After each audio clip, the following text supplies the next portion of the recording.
My son sent me a text message on Christmas Eve that read, "Dad, stay away, they are here. I am sorry, do not come. I did not listen. I drove through a blizzard to get to him, and what I found that night will haunt me until I die. I found my son chained to a water pipe in his own basement, his leg shattered and wrapped in a dirty cast, while his in-laws feasted like kings upstairs in the living room I had paid for. My name is Harlan Cross. I am 70 years old, and they thought I was just a helpless old man they could push around. They were wrong. What I did next to save my boy and destroy their lives became a legend in our town.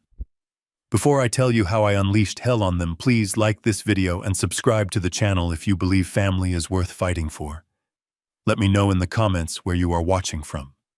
I was 40 miles out of town, driving my 2005 Ford F-150 through a sheet of white snow when the phone buzzed on the dashboard. The wipers were fighting a losing battle against the ice, but I looked down anyway. The message from Brent was short. "Dad, do not come. They are here. I am sorry. Please stay home." I stared at the glowing screen. This was not my son. Brent was the kind of man who would drive 2 hours just to fix a leaking faucet for a neighbor. He was an architect with a heart of gold, and he loved Christmas more than anyone I knew. For him to tell me to stay away on the one night of the year we always spent together meant something was wrong. Dead wrong. I did not turn the truck around. I shifted into four-wheel drive and slammed my boot onto the gas pedal. The old engine roared a sound that usually comforted me, but tonight, it sounded like a warning. You have to understand something about how they see me. To my daughter-in-law, Brittany, and her parents, Buck and Trish Gallagher, I am just an embarrassing footnote.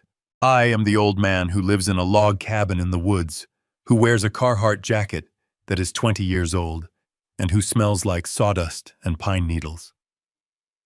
Brittany calls me the hillbilly behind my back. She thinks I am a broke retired contractor who scrapes by on Social Security.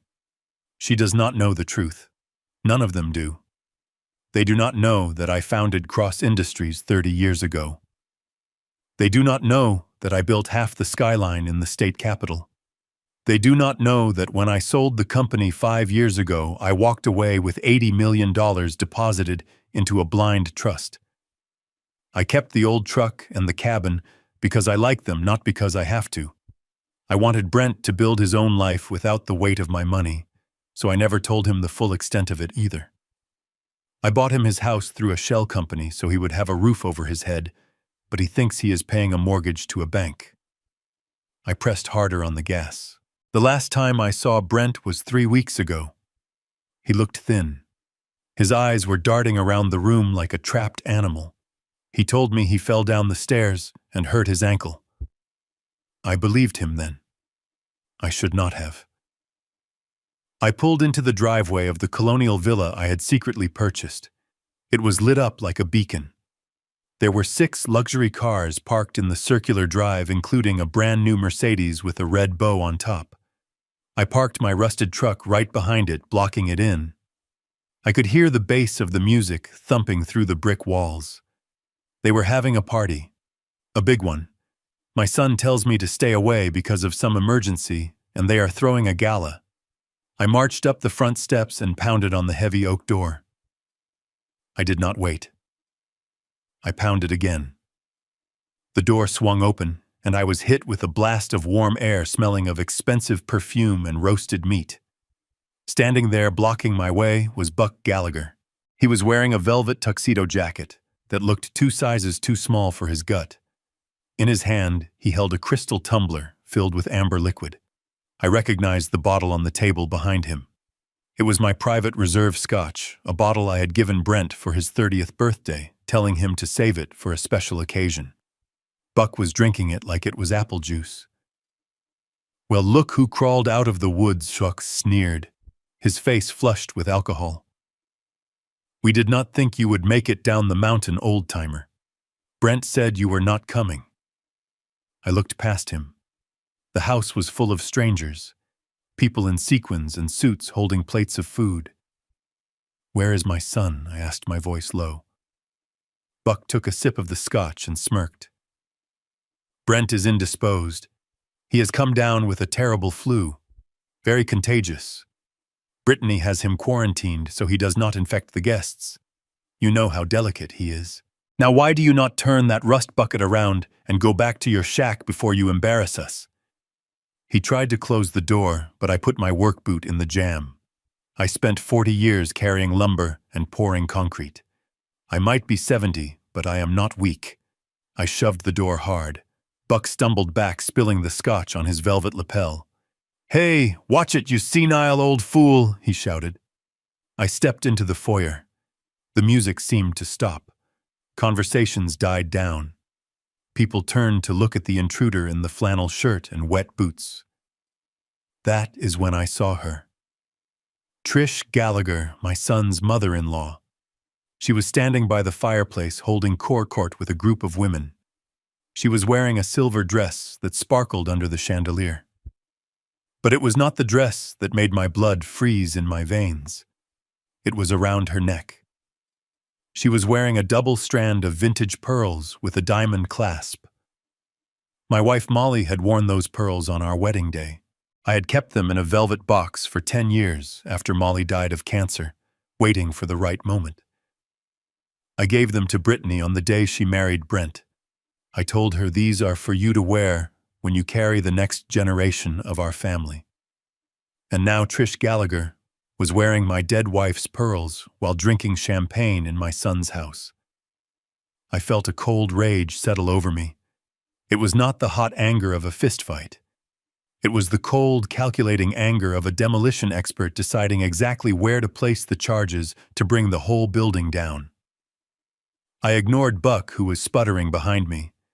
I walked straight into the living room. "Brittany," I called out. My daughter-in-law emerged from the kitchen. She looked perfect. Too perfect. Her hair was done up, her makeup was flawless, and she was smiling that camera-ready smile she used for her social media followers. She froze when she saw me. "Harlan," she said, her voice pitching up an octave. "What a surprise. We thought you were snowed in. Where is he, Brittany?" She rushed over, grabbing my arm with a grip that was surprisingly strong. Her nails dug into my jacket. "Dad, please, not here. Brent is downstairs. He is sleeping. He really is sick. You do not want to disturb him." She was guiding me toward the front door, trying to herd me out like stray cattle. I pulled my arm away. "I am not leaving until I see him." "Fine," she hissed, her smile dropping for a fraction of a second. "He is in the guest room in the basement. He needed darkness and quiet. But you can only peek in. If you wake him up, he gets very agitated." She pointed toward the hallway door that led to the finished basement. I walked toward the door. Buck and Trish were watching me like hawks. I could feel their eyes drilling into my back. I opened the door to the basement stairs. It was dark down there. I turned on the light switch, but nothing happened. "Bulb is out," Buck called from the living room. "Just go down and look if you have to. But make it quick." I stepped onto the landing and closed the door behind me, muffling the sound of the party. The air changed immediately. Upstairs, it smelled like roast beef and pine. Down here, it smelled of bleach and something else. Something metallic, like old copper pennies or blood. I pulled out my phone and turned on the flashlight. I walked down the carpeted steps. This was supposed to be the entertainment room. Brent had a big television down here, a pool table, a bar. The room was stripped. The furniture was pushed to the walls. The pool table was covered in boxes. "Brent," I whispered. There was no answer, just the hum of the furnace. I swept the light across the room. In the far corner near the utility closet, there was a shape. I moved closer. My heart was hammering against my ribs. It was a wheelchair. An old, rusted manual wheelchair, not the high-tech one Brent would have needed if he just sprained an ankle. Sitting in the chair was a man. His head was slumped forward on his chest. He was wearing a stained t-shirt and boxer shorts. He was shivering violently. I ran to him. I dropped to my knees. "Brent." He lifted his head slowly. His eyes were swollen shut on one side. His lip was split. He looked like he had gone 12 rounds with a heavyweight boxer. "Dad," he croaked. His voice was dry, brittle. I shined the light down. His right leg was encased in a plaster cast, but it was not a medical cast. It was sloppy, lumpy. It looked like someone had done it themselves with supplies anciens from a hardware store. The toes sticking out were purple and swollen. But that was not the thing that made me vomit in my mouth. Around his left ankle, his good leg there, was a heavy iron chain, the kind you use to tow a vehicle.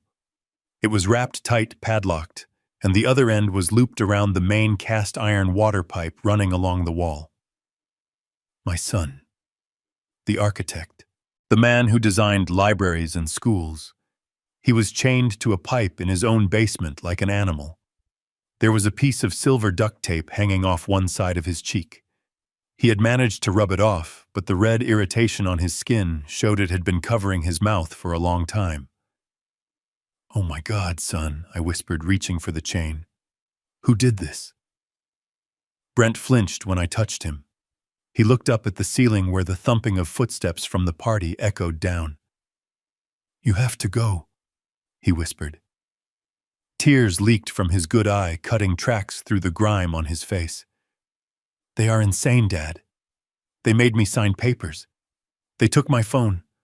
I grabbed the padlock. It was a heavy-duty master lock. I could not break it with my hands. "I am getting you out of here," I said, standing up. "I am going to kill them. I am going to go upstairs, and I am going to kill them all." "No," Brent hissed, grabbing my hand with icy fingers. "Stop. Listen to me. You can't just fight them. They have leverage."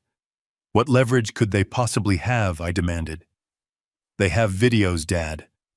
They staged an intervention 3 days ago. They forced pills down my throat and filmed me looking high and aggressive. They have emails they forged on my computer sent to my boss resigning from the firm. They told everyone I had a mental breakdown and relapsed on painkillers.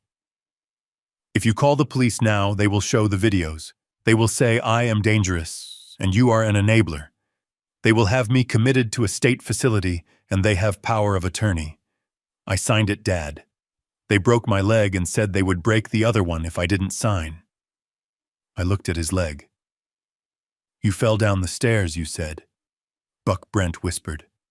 "Buck did this, with a 9-iron. He swung it like a baseball bat." The rage inside me turned into something white-hot and blinding. I wanted to run upstairs and tear Buck Gallagher apart with my bare hands. But I looked at my son. He was terrified not for himself, but for what they could do to his future. If they committed him, he would lose his license. He would lose everything. "We need to be smart," I said, my voice trembling. "I need to get you out, but I need to destroy their leverage first." "Go back upstairs," Brent said. "Pretend you didn't see the chain. Pretend I am just sick. Please, Dad, they are watching on the nanny cam." He pointed to a small blinking light on the shelf behind the boxes. I realized then that I had walked into a trap. If I tried to carry him out, they would stop me. There were 20 people upstairs, and Buck was a big man, and they had the legal papers. I nodded slowly. I understood. I had to play the game. I leaned down and kissed his forehead. "I am coming back for you," I whispered. "I promise you on your mother's grave I am coming back, and I am bringing hell with me." I stood up. I wiped the tears from my face. I took a deep breath and let my shoulders slump. I relaxed my jaw. I transformed myself from Harlan Cross, the founder of a construction empire, into Harlan Cross, the confused, scared old man they thought I was. I turned around and walked back toward the stairs. I stopped at the nanny cam. I looked right into the lens, and I blinked confusedly, as if I didn't know what it was. Then I went up into the light. When I opened the door to the hallway, Buck was waiting right there. "Well," he demanded, Did you see him? I let my hands shake. I hunched over. He looks terrible, I stammered, my voice wavering. He was sleeping. I didn't wake him. It smells bad down there, Buck. Is he okay? Buck laughed. A cruel barking sound. He is detoxing, Harlan. It gets messy. We are doing the best we can. It is a burden, you know, taking care of an addict. An addict. My son never even took Tylenol. I need a drink of water, I said, clutching my chest. My heart. The drive was too much. Come on then, Buck said, grabbing my shoulder and steering me into the kitchen. Get some water and then get out. The kitchen was crowded. Brittany was there, showing off a diamond ring to her friends. Oh, Harlan, you are still here, she said, her tone dripping with annoyance. I need water, I said. I grabbed a glass from the counter. My hand was shaking so much, water sloshed onto the floor. Look at him, Trish laughed from the doorway. He is making a mess. Honestly, Brittany, how do you deal with these people? Brittany rolled her eyes. Patience, Mom. Lots of patience. I drank the water. I needed to buy time. I needed to find the documents. Brent said he signed a power of attorney. If I could find where they kept it, I could figure out their timeline. I am feeling a little dizzy, I said. Can I just sit in the study for a minute, just to catch my breath before I drive back? Brittany sighed loud and long. Fine. 5 minutes. But do not touch anything. Brent hates when people mess up his desk. She pointed me toward the study down the hall. I shuffled away, looking frail and pathetic. As soon as I closed the study door behind me, I locked it. I moved fast. I went to Brent's mahogany desk. I tried the drawers. Locked. I pulled a multi-tool from my pocket. I always carry one. I jammed it into the lock mechanism of the center drawer and twisted. There was a satisfying click. I slid the drawer open. It was empty except for a few pens. I cursed. I looked around the room. There was a safe in the corner, but I didn't know the combination. Then I saw it. The wastebasket. It was full of crumpled papers. I started digging. I found drafts, practice signatures. Someone had been practicing signing Brent's name over and over again on legal pads. The handwriting looked loopy and feminine. Brittany. At the bottom of the bin, I found a crumpled sheet of paper that had been smoothed out and then discarded. It was a printout of an email from a real estate agent. Subject: Urgent Sale, Cross Residence. Body: Hi Brittany, as discussed, we can list the property on December 26th. Since you have the power of attorney, we can bypass the usual inspections. The cash offer from the developer is valid until New Year's Eve. We are looking at $1.2 million for the lot. They will demolish the house in January. They were selling the house. They were selling my son's home out from under him while he was chained in the basement. And then I found the second document. It was a draft of an application for involuntary commitment to the St. Jude Behavioral Health Center. It detailed a fictional history of drug abuse and violent outbursts.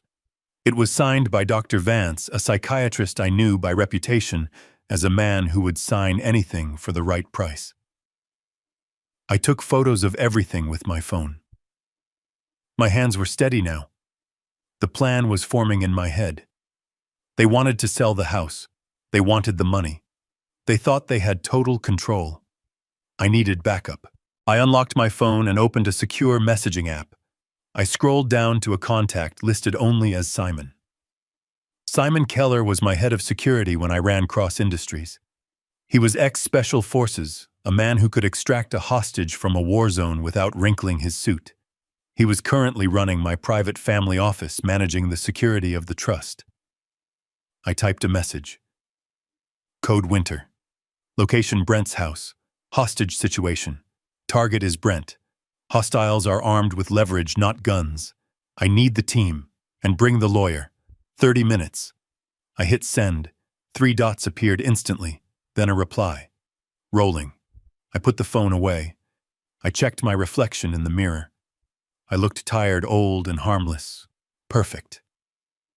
I unlocked the study door and walked back out into the party. It was time for dinner. Brittany was clapping her hands. "Everyone, dinner is served. Come to the dining room," she looked at me. "Oh, Harlan, we didn't set a place for you, but you can sit at the kids' table in the kitchen if you want. Or you can just leave." I smiled a weak, trembling smile. "Actually, Brittany," I said, raising my voice just enough to be heard over the chatter, "I would love to join you for a moment. I have a Christmas present for you, for all of you." Buck laughed. "What is it, old man?" "A bag of pine cones," I said, reaching into the inside pocket of my jacket. I pulled out my checkbook. The room went quiet. A checkbook is a language everyone understands, especially greedy people. I walked to the head of the dining table. I laid the checkbook down. "I know I have been a burden," I said, keeping my head down. "I know Brent is struggling. I want to help. I sold the cabin and the land." Brittany's eyes widened. "You sold the land?" "Yes, I lied. I got a good price." I picked up a pen. I wrote a check. I made sure my hand movements were large and visible. I wrote the number 1 followed by 6 zeros. $1 million. I tore the check out and held it up. "For the grandchild," I said. "I know you are trying, Brittany. This is for the future." Brittany practically lunged across the table.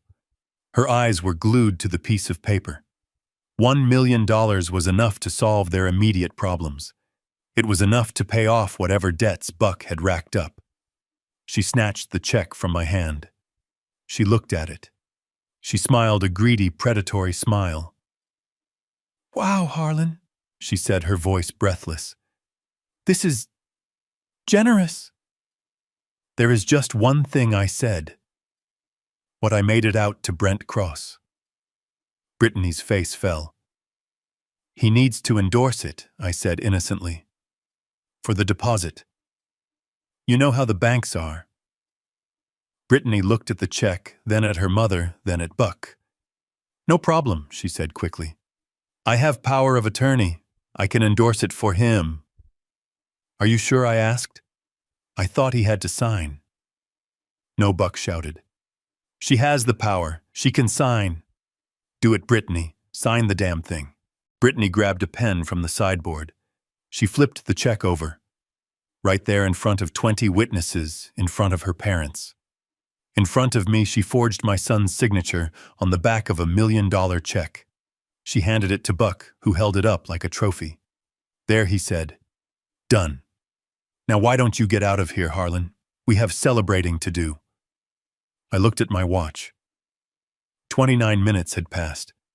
I stopped hunching. I straightened my back. I rolled my shoulders back and let the years fall off me. I looked Buck Gallagher in the eye, and for the first time he saw the man who had crushed unions and negotiated billion-dollar contracts. "I don't think I will go anywhere, Buck," I said. My voice was different now. It was deep, resonant, and cold as the grave. Buck frowned, confused by the change. "Excuse me," I pointed at the check in his hand. "You just committed bank fraud, felony forgery, and theft over $100,000. And you did it in front of a room full of witnesses." Buck lowered the check. "What are you talking about?" "And Brittany," I continued, turning to her. "You claim to have power of attorney because Brent is incapacitated. Yet you just signed a check endorsing a deposit into his account, which implies he is competent enough to accept a gift.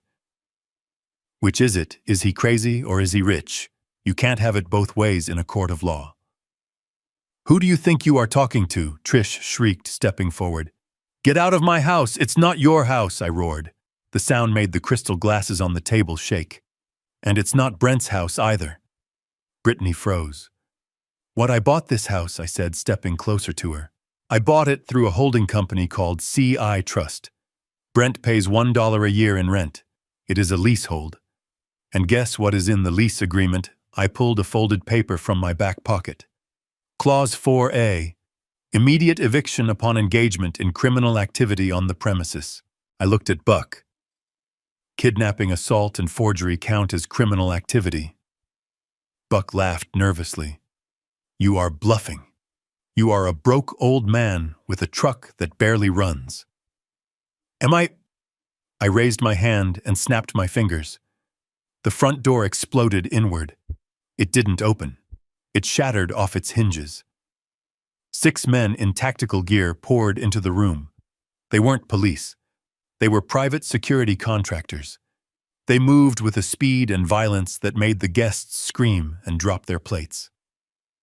Simon Keller walked in through the smoke and debris. He was wearing a cashmere coat and holding a briefcase. He looked at Buck and nodded to his men. Secure them.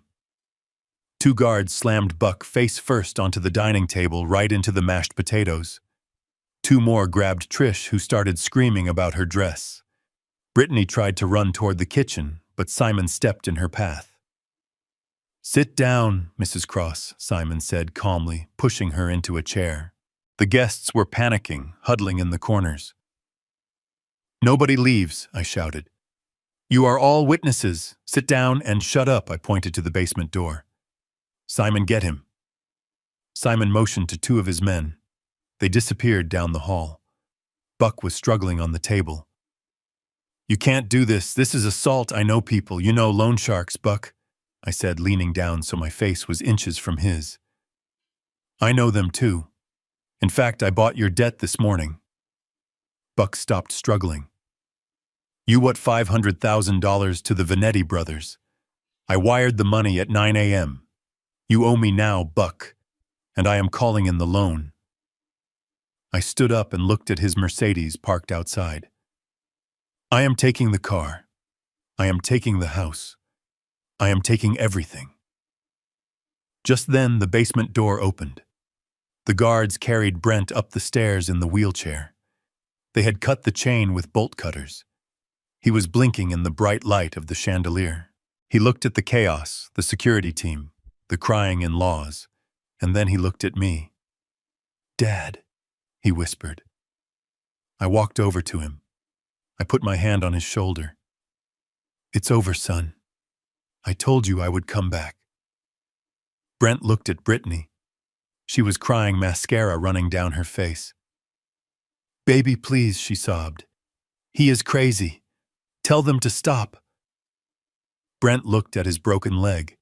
He looked at the check lying on the table with his forged signature. He looked at me. Did you save the videos, he asked. Simon stepped forward, opening his briefcase. We scrubbed the cloud, sir. The videos are gone. And we recovered the original hard drive from the study.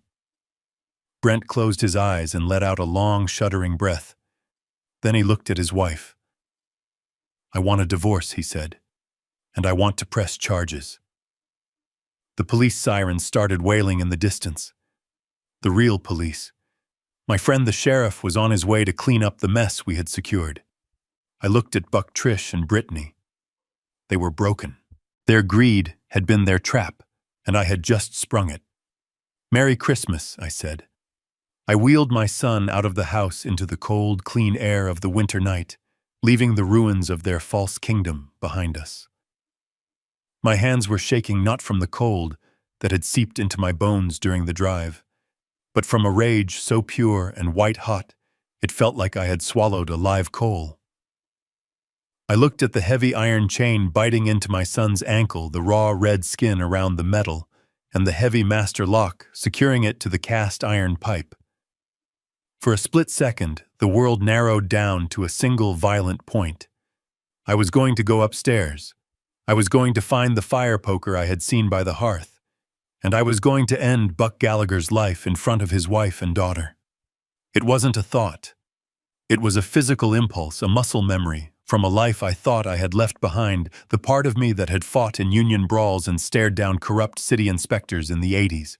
I reached for the chain, my fingers scrabbling uselessly against the cold steel, my breath coming in jagged gasps. I am getting you out of here, I growled, the sound barely recognizable as my own voice. I am going to tear this house down brick by brick if I have to. I am going to kill them, Brent. I am going to kill them all. No. Brent hissed, his hand shooting out to grip my wrist. His fingers were ice cold, his grip surprisingly weak, like a bird's claw. Stop, Dad. You can't. You have to listen to me. I looked at him, really looked at him, and my heart broke all over again. The fear in his eyes wasn't for himself. It was for me, and for something else I couldn't quite see yet. He was terrified, but there was a desperate, frantic intelligence behind the panic. They have leverage, Dad, he whispered, his eyes darting toward the ceiling, where the muffled thump of bass from the party music vibrated the floorboards. You don't understand what they have done. If you go up there swinging, if you call the police right now, they win. They will destroy everything. What leverage? I demanded, my voice rising despite my best efforts to keep it quiet. What could they possibly have that justifies chaining a man in his own basement? They have videos, Brent said, tears finally spilling over his bruised cheeks. They staged an intervention 3 days ago. Brittany. She slipped something into my tea. I don't know what it was, oxycodone maybe, or something stronger. I was out of it, Dad. I was slurring, stumbling, I couldn't walk. They filmed it. They filmed me falling into the wall. They filmed me shouting at them to get away from me, but on the video it just looks like I'm violent and high. I stared at him, the horror of it sinking in. It was a setup. A cold, calculated frame job. They have emails too, Brent continued, the words tumbling out in a rush. They hacked my laptop. They forged emails to my partners at the architecture firm, rambling, incoherent emails resigning my position, talking about demons and addiction. They sent them to the board, Dad. They told everyone I had a mental breakdown and relapsed on painkillers. If you call the cops, they show the videos. They show the emails. They tell the police I'm a danger to myself and others. They will have me committed to the St. Jude Behavioral Health Center. St. Jude. I knew the place. It was a warehouse for the unwanted, a place where people went in and never came out the same. They have the paperwork ready, Brent choked out. An involuntary commitment order. They just need a doctor to sign off on the final transport, and they have Dr. Vance in their pocket. If I go in there, Dad, I lose my license. I lose my reputation. I lose my life. I'll never design another building. I'll be the junkie architect who went crazy. The trap was perfect. It was diabolical. They hadn't just captured his body. They had taken his future hostage. If I acted like the angry father, I played right into their narrative. The violent, enabling father of the drug addict's son. I felt the rage inside me shift. It didn't disappear, but it changed state. It went from a wildfire to a glacier, heavy, unstoppable, crushing. This was not a fistfight. This was a demolition project. And you don't demolish a building by swinging a hammer blindly. You find the load-bearing walls. You plant the charges. You wait. I took a deep breath, forcing the air into my lungs, forcing my heart rate to slow. I looked at the nanny cam blinking on the shelf, its little red eye watching us. Okay, I whispered. Okay, son. I hear you. I reached into my pocket and pulled out my phone. I kept my body turned away from the camera, shielding the screen. I need evidence, I said softly. If we are going to beat them, I need to prove this isn't a medical quarantine. I need to prove this is kidnapping. I moved quickly. I pulled the remnants of the duct tape from his cheek, careful not to tear the skin further. I angled my phone and took a close-up photo of the raw, blistered skin, where the adhesive had burned him. I took a picture of his split lip, the purple and yellow bruising blooming across his eye socket. Then I moved to the leg. The cast was a monstrosity. It wasn't medical-grade plaster. It was construction plaster, the kind used for walls rough and thick. I took a picture of the toes, swollen and dark. Buck did this, I asked, my voice flat, deadly. A 9-iron Brent whispered, closing his eyes. He laughed when he did it. He said if I couldn't walk, I couldn't run away. I documented the chain. I took a clear, high-resolution photo of the padlock, the way the lynx dug into his flesh, the rust on the pipe. This was the smoking gun. No doctor in the world would prescribe a towing chain for a broken leg. I put the phone back in my pocket. I had the ammunition. Now I needed to position the weapon. "I have to leave you here," I said, the words tasting like ash in my mouth. "Just for a little while. I cannot take you out yet. Not until I neutralize their threat." Brent nodded, a fresh wave of tears hitting his eyes. "I know. Please, Dad. Just be careful. They are watching." I stood up. I looked down at my son, the boy I had taught to ride a bike, the man who had built libraries. He looked so small in that wheelchair. "I am coming back," I said. "And when I do, God help them." I turned away before I could change my mind. I walked toward the stairs, and with every step I began to change. I let my shoulders slump forward. I relaxed the muscles in my face, letting my jaw hang slightly slack. I made my hands tremble. I dragged my left foot just a fraction, adding a shuffle to my gait. I was no longer Harlan Cross the tycoon. I was Harlan the hillbilly. I was the confused, overwhelmed old man they wanted me to be. I was the victim. I stopped at the bottom of the stairs, right in front of the camera lens. I stared into it, widening my eyes, feigning a look of bewildered sorrow. I let out a shaky sigh, audible enough for the microphone to pick up. I needed them to see a broken man, not a dangerous one. I needed them to think they had won, that I was just another pawn on their board, easily manipulated, easily dismissed. I reached for the doorknob. My hand hovered there for a second. I closed my eyes and visualized a vault door slamming shut on my anger, locking it away tight until it was time to unleash it. Then I opened the door and stepped out of the darkness and into the light of their party. I emerged from the shadows of the hallway and stepped into the blinding glare of the crystal chandelier, like a man walking from a grave into a circus.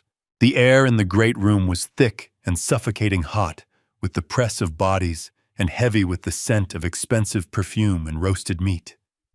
The bass of the music thumped against my ribs, vibrating the very floorboards that my son was chained beneath. I paused at the edge of the carpet, letting my eyes dart around the room with the feigned bewilderment of a senile old man. Buck Gallagher was holding court near the fireplace. He stood with one foot on the hearth, a crystal tumbler of my son's best scotch in his hand, looking for all the world like the lord of the manor. He spotted me immediately. His eyes narrowed and a cruel smirk spread across his flushed face. He turned to the group of guests around him, men in suits and women in cocktail dresses, who looked at me with a mixture of curiosity and disdain. "Well, look who finally wandered back from the abyss," Buck boomed, his voice cutting through the chatter. "Did you get lost, old-timer?" I let my shoulders slump forward, collapsing my posture until I felt small and frail. I clasped my hands together to hide their steadiness, forcing them to tremble. I looked at the floor, then up at Buck with wide, watery eyes. "I am sorry," I stammered, my voice cracking perfectly. "I got turned around. There are so many doors. I tried to find the kitchen. I am so thirsty." Buck laughed, a harsh, barking sound that made the guests chuckle nervously along with him. He walked over to me, his velvet loafers crunching on the hardwood. He draped a heavy arm around my shoulders, not in friendship, but with the heavy, possessive grip of a butcher handling a side of beef. "He is thirsty," he announced to the room, treating me like a prop in his comedy routine. "He gets confused, folks. The mind is not what it used to be. It is sad, really. Brent has to deal with this constantly. The burden of a father who does not even know what day it is." I stared at the buttons on his tuxedo shirt, forcing myself to breathe shallowly, forcing the rage deep down into my gut. "I just need a glass of water," I whispered. "Please." Buck steered me toward the center of the room, parading me in front of his friends. "You see this," he said, gesturing at me with his drink. "This is why we had to step in. Brent comes from weak stock. Good kid, but he has no spine and he has too much baggage. He gestured around the room at the high ceilings and the custom crown molding. This house is too much for him. He is drowning in debt, folks. Up to his eyeballs. He took a long sip of scotch and leaned in as if sharing a secret with the room. But do not worry about us. We are family. We are stepping up. Brent is signing the deed over to us tomorrow. It is a foreclosure save, really. We are doing him a favor. This place will be the new Gallagher estate by New Year's Day. The guests murmured in appreciation, nodding at Buck's supposed generosity. I kept my head down, but my mind was sharpening, honing in on every word. He thought he was winning. He thought he was the shark in the tank. He had no idea he was swimming with a leviathan. Buck Gallagher did not know that 3 hours ago, before I got in my truck, I had made a phone call to a man in Chicago, a man who specializes in distressed assets. I knew Buck's construction firm was leveraged to the hilt. I knew he had taken out high-interest loans to fund this lavish lifestyle, to buy those velvet suits and lease those cars. I knew because I still had friends in the industry, and word travels fast. I bought his debt.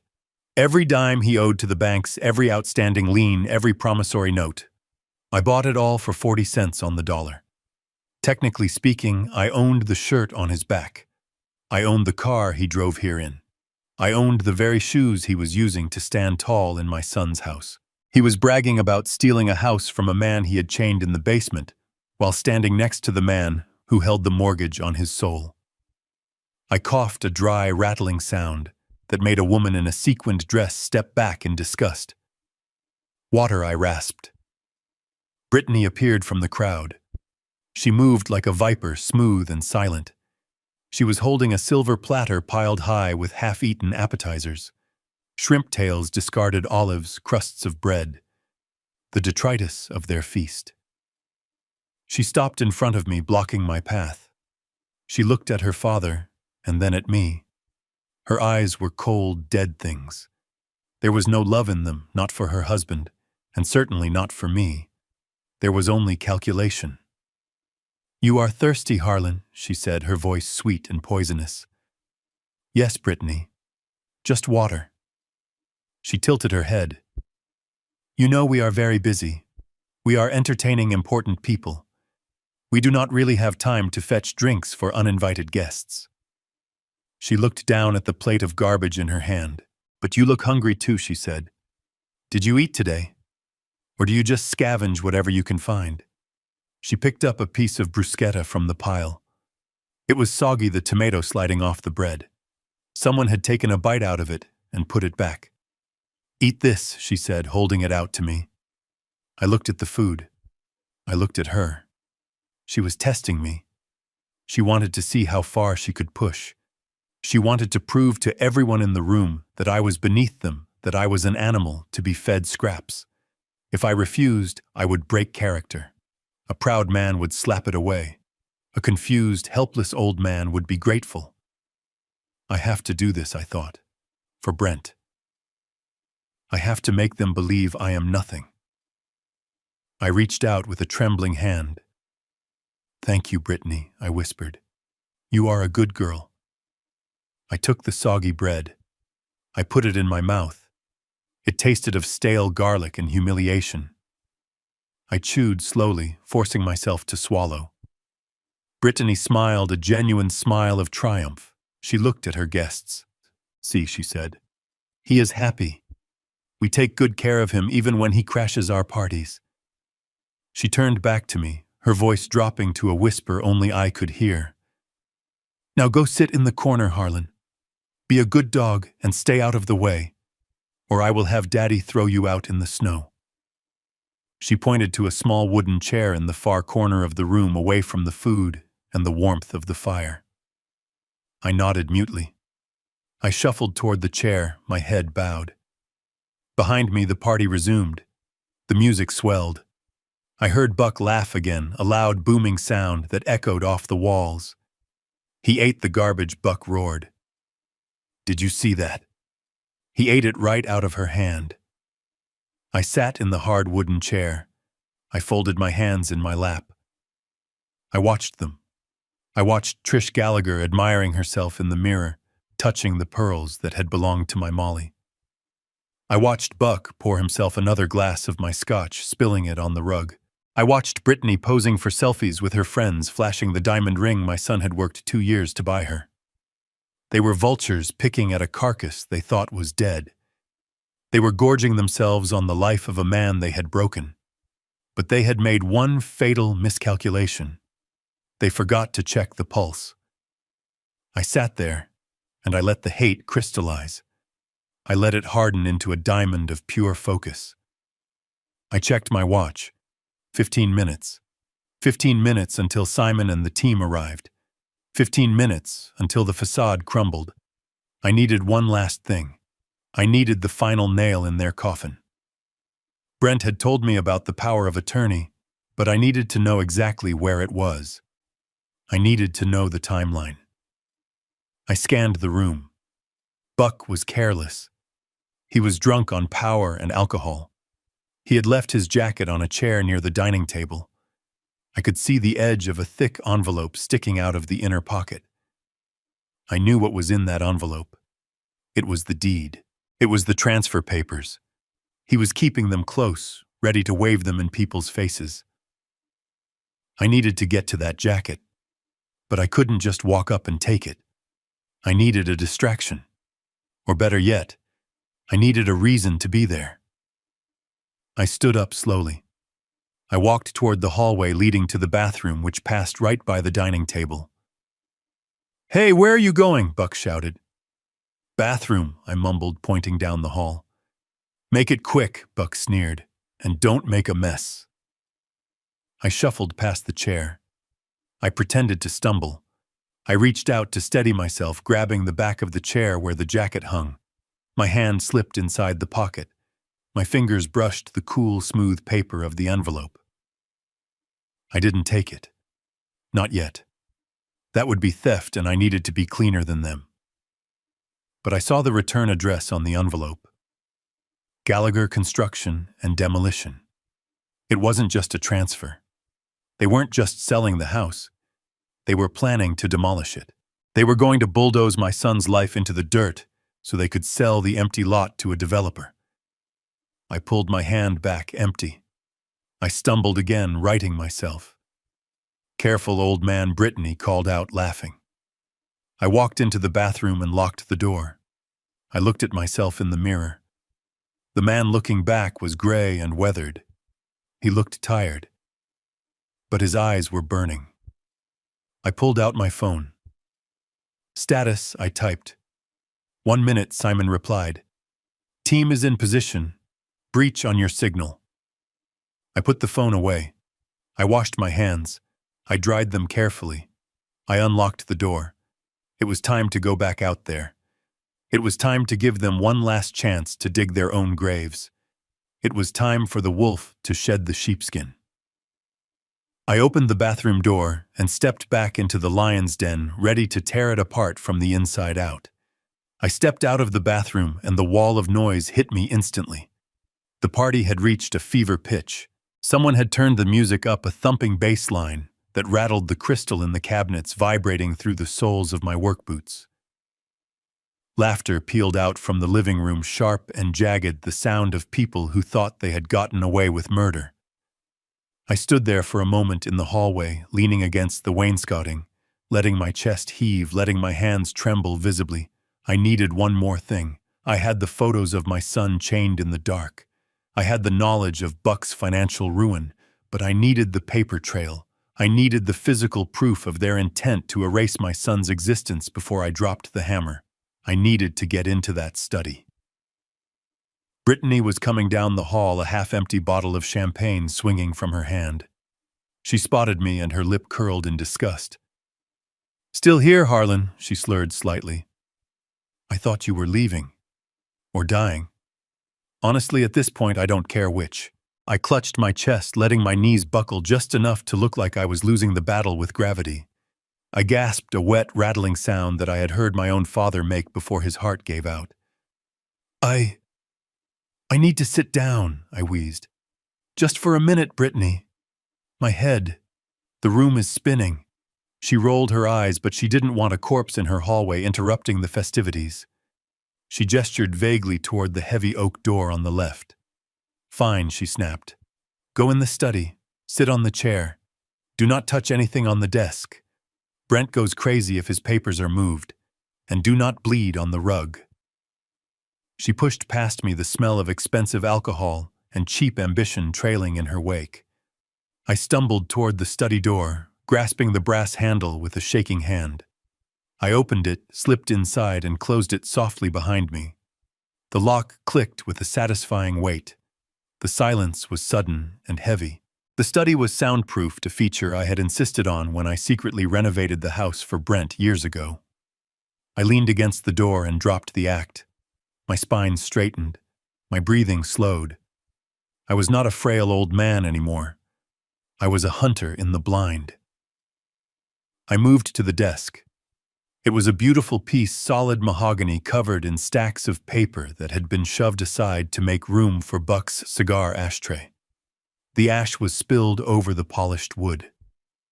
Disrespectful. I sat in my son's chair. I tried the center drawer. Locked. I pulled the multi-tool from my pocket again. The lock was a simple mechanism designed to keep out curious children, not a determined father. 2 twists, and it popped open. I slid the drawer out. There they were, the keys to the kingdom they thought they had stolen. The first file was a thick blue folder labeled medical. I opened it. It wasn't medical records. It was an application for involuntary commitment to the St. Jude Behavioral Health Center. I scanned the pages, my blood turning to ice. Patient history.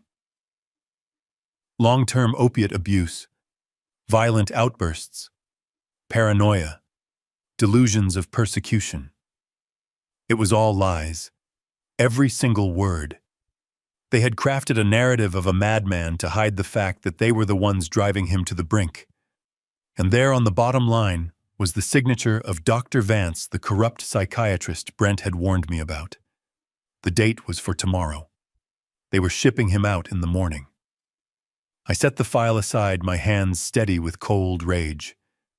The next document was a general power of attorney. It granted Brittany Gallagher full, unrestricted control over Brent's assets, his medical decisions, and his property. I looked at the signature line, Brent Cross. The signature was shaky, erratic. It looked like it had been written by a hand in extreme pain, or perhaps guided by another hand. I remembered the cast on his leg the 9-iron Buck had used. They had tortured him until he signed. This wasn't a legal document. It was a confession of torture written in ink. And underneath that, the final piece of the puzzle, a real estate contract, urgent sale agreement, cash offer, closing date December 26th. They were selling the house the day after Christmas.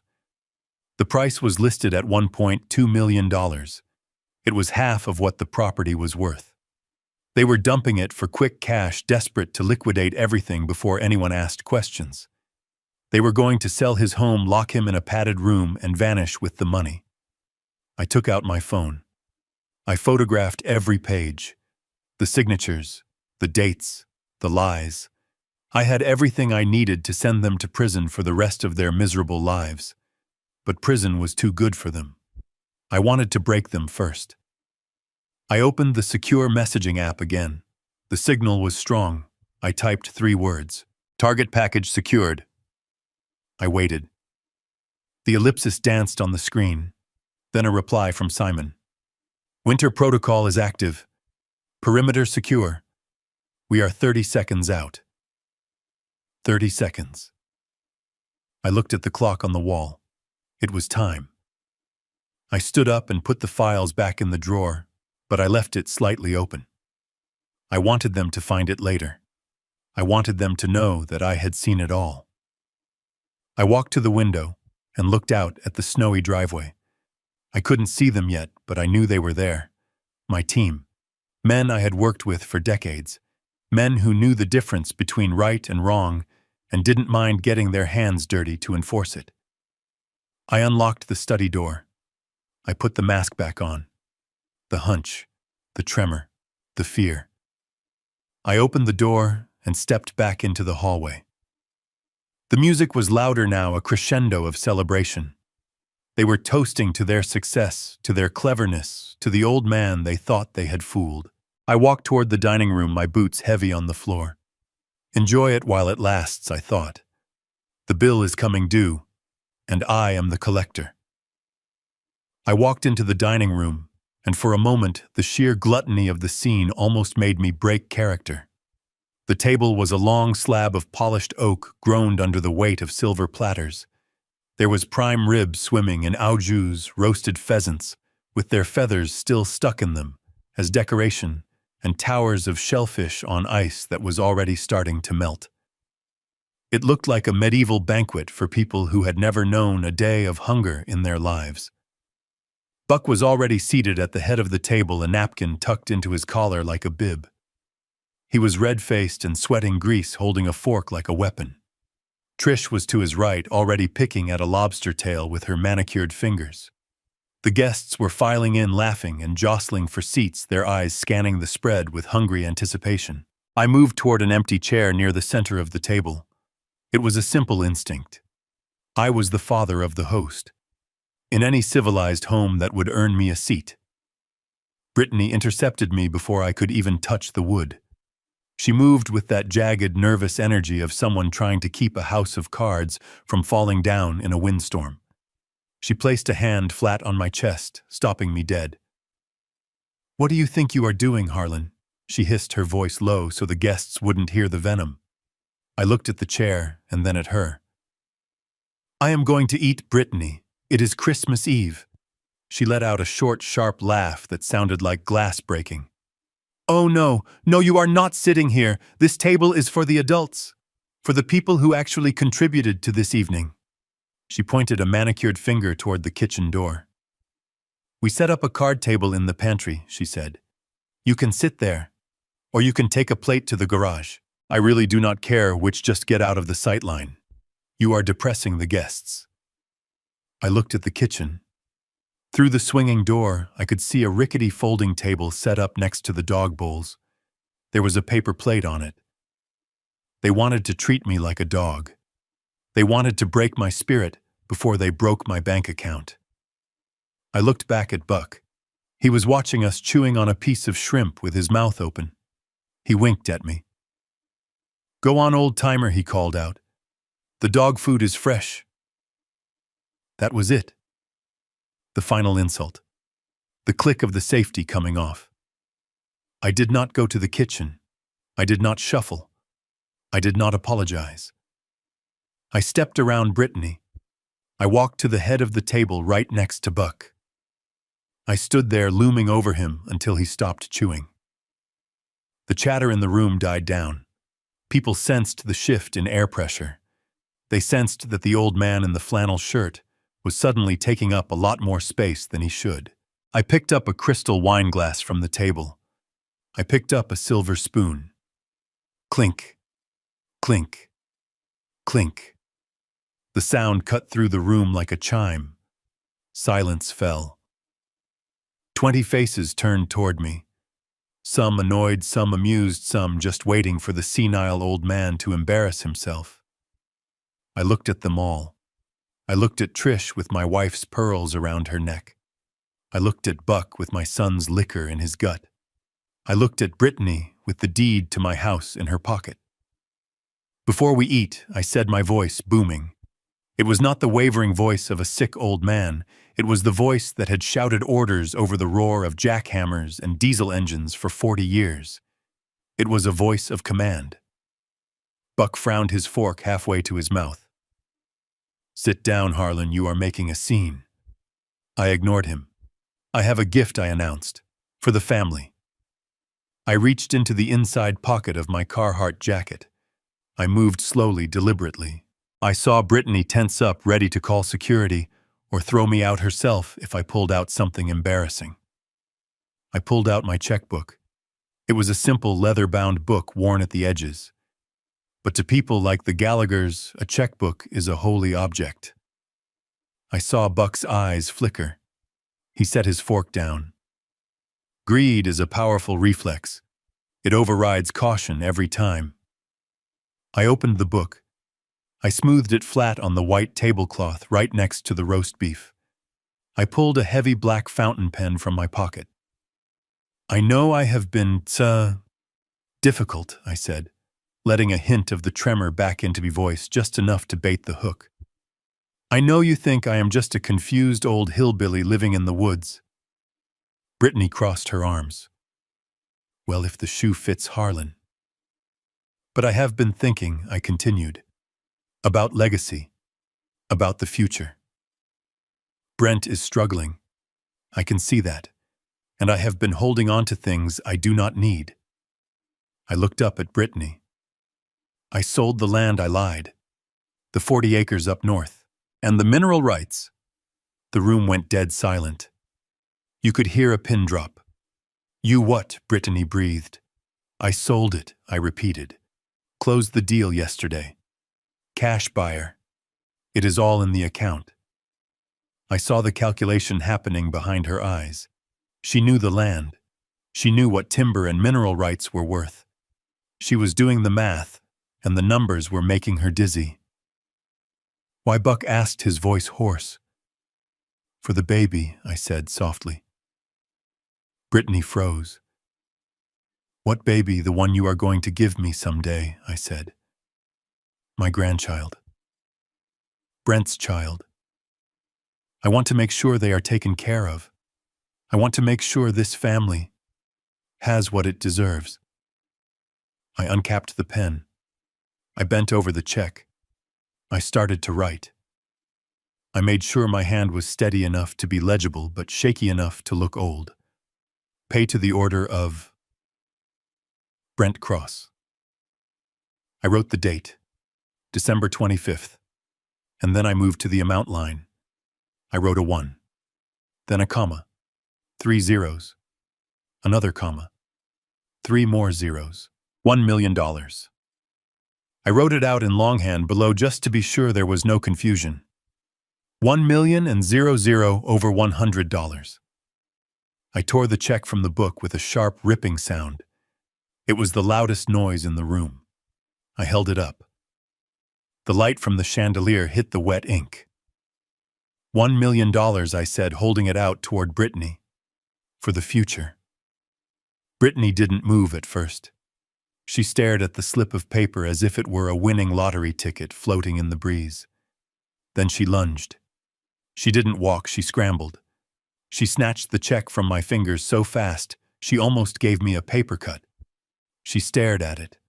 Her eyes were wide, pupils dilated. Her breathing was shallow. Oh my God, she whispered. Mom, Dad. Look, she showed it to Buck. Buck let out a low whistle. He looked at me with a new expression. It wasn't respect. It was hunger. The hunger of a wolf looking at a fat sheep. Well now, Harlan, Buck said, leaning back and wiping his mouth. Maybe I misjudged you. Maybe you are not so useless after all. Trish was already beaming, reaching out to touch the check. We can renovate the guest wing, she said. We can finally join the country club properly. They were spending it already. They hadn't even deposited it, and they were spending it. Wait, I said, holding up a hand. Brittany looked at me, clutching the check to her chest. What? There is a condition, I said. Buck's face darkened. What condition? You gave it to us. No takebacks, old man. I pointed to the check in Brittany's hand. I made it out to Brent, I said. It is a personal check. The bank will not accept it for deposit without his endorsement. Brittany looked down at the check. I saw the gears turning. So she said. So I need his signature, I said. I need the homeowner. I need my son to come up here and sign it. Or I need to go down there and have him sign it. This was the trap. If they let me go down there again, I would refuse to leave. I would make a scene. If they brought him up, everyone would see the broken leg, the bruises, the condition he was in. They couldn't let Brent be seen. Not by this crowd. Not in his state. But they wanted the money. God, how they wanted the money. Brittany looked at Buck. Buck looked at the check. The greed was warring with the fear. He is sleeping. Buck grunted. We can't wake him. He needs his rest. Then I guess I will take the check back, I said, reaching for it. I can't leave $1 million floating around uncashed. I will just wait until he is better. Maybe next week. Or next month. Brittany pulled the check away from my reach. No, you are not taking it back. Then have him sign it, I said simply. Brittany looked at the check. She looked at the guests who were watching this drama with fascination. She looked at me. And then she fell right into the pit I had dug for her. She smiled a sharp, arrogant smile. He doesn't need to sign it, Harlan, she said, her voice dripping with condescension. You really are out of the loop, aren't you? What do you mean, I asked, playing the fool one last time. Brent isn't capable right now, she said, loudly addressing the room. His illness, it affects his mind. He is confused. He isn't lucid. That is why, she paused for dramatic effect. That is why he granted me full power of attorney. She said it like a queen announcing her coronation. I control his finances, Harlan. I control his assets. I control his signature. I can sign for him. Are you sure, I asked, pushing her just a little further. I thought only he could sign a personal gift. Don't be stupid, Buck snapped. It is legal. She has the papers. Sign it, Brittany. Deposit it tomorrow. We will put it in the joint account. Brittany walked to the sideboard. She grabbed a pen. She smoothed the check out on the polished wood surface. Everyone was watching. 20 witnesses. Her parents. Me. She flipped the check over to the endorsement line. She didn't sign her own name as power of attorney. She didn't write Brittany Cross POA. She signed Brent Cross. She forged his signature. She did it casually practiced. She had done it 100 times before on the practice sheets I found in the trash. She capped the pen. She turned around and held the check up triumphantly. There, she said. Done. Brent accepts your gift, Harlan. Thank you. She handed the check to Buck, who folded it and put it in his breast pocket right next to the deed to the house. Now, Buck said, clapping his hands together. That is settled. Harlan, why don't you grab a plate and head to the garage? We have celebrating to do. And frankly, you smell like a wet dog. I stood there. I looked at them. I looked at the guests. I took a deep breath. I let the air fill my lungs, expanding my chest. I felt the stoop in my back vanish. I felt the tremor in my hands cease. I looked at my watch. 0 hour. I looked Buck Gallagher dead in the eye. I don't think I will be going to the garage, Buck. Buck stopped smiling. He frowned, sensing the change in my tone. The sudden lack of quaver. The steel that had replaced the rust. Excuse me, he said. I stepped closer to the table. I picked up the wine glass I had used to call for attention. I looked at it, and then I threw it against the fireplace. It shattered with a violence that made half the room jump. That check is void, I said, my voice filling the room, echoing off the high ceilings. Buck stood up, knocking his chair back. What the hell is wrong with you? You are drunk. Get out before I throw you out.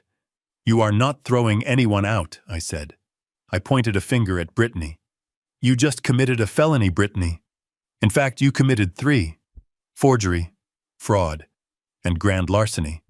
And you did it in front of a room full of witnesses. Brittany laughed, but it was a nervous, high-pitched sound. You gave it to me. You saw me sign it. I have power of attorney. Power of attorney allows you to act on someone's behalf, I roared. It does not allow you to forge their signature to embezzle funds into an account you control while you have them chained in a basement. The word chained hung in the air. The guests started to murmur. Chained, someone whispered. He is crazy. Buck shouted, his face turning purple. He is senile. Look at him, he is hallucinating. Am I asked. I reached into my pocket and pulled out my phone. I held it up. I have pictures, Buck. I have pictures of the chain. I have pictures of the broken leg. I have pictures of the document you forced him to sign. I swiped the screen and turned it toward the guests. This is what they are hiding in the basement, I shouted, showing the photo of Brent's bloody ankle. This is their sick son-in-law. A woman screamed. A man stood up looking horrified. Buck lunged for me.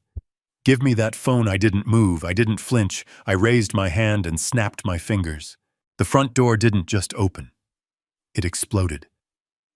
The heavy oak frame splintered inward with a crash that sounded like a thunderclap. Wood chips and snow flew into the foyer. Through the debris came 6 men. They were dressed in black tactical gear, but they weren't police. They were bigger. They were faster. They moved with the precision of a scalpel. Leading them was Simon Keller. He walked through the ruin of the door wearing a charcoal wool coat, his face calm and terrifying. He carried a leather briefcase in one hand. He looked at Buck, who was frozen halfway across the room. Simon nodded once. Secure the room. The team fanned out. 2 men grabbed Buck before he could take another step. They slammed him face down onto the dining table, his nose crunching into the fine china. 2 more secured the exits, blocking the guests, who were now screaming and scrambling away from the table. Brittany tried to run for the kitchen. Simon simply stepped in her path. He didn't touch her. He just looked at her. She stopped trembling. Sit down, Mrs. Cross, Simon said. His voice was polite, but it left no room for argument. She sat. I looked at the chaos. I looked at the fear in their eyes. I walked over to Buck, who was struggling against the guards, pinning him to the table. Who are these people? Buck screamed, spitting mashed potatoes.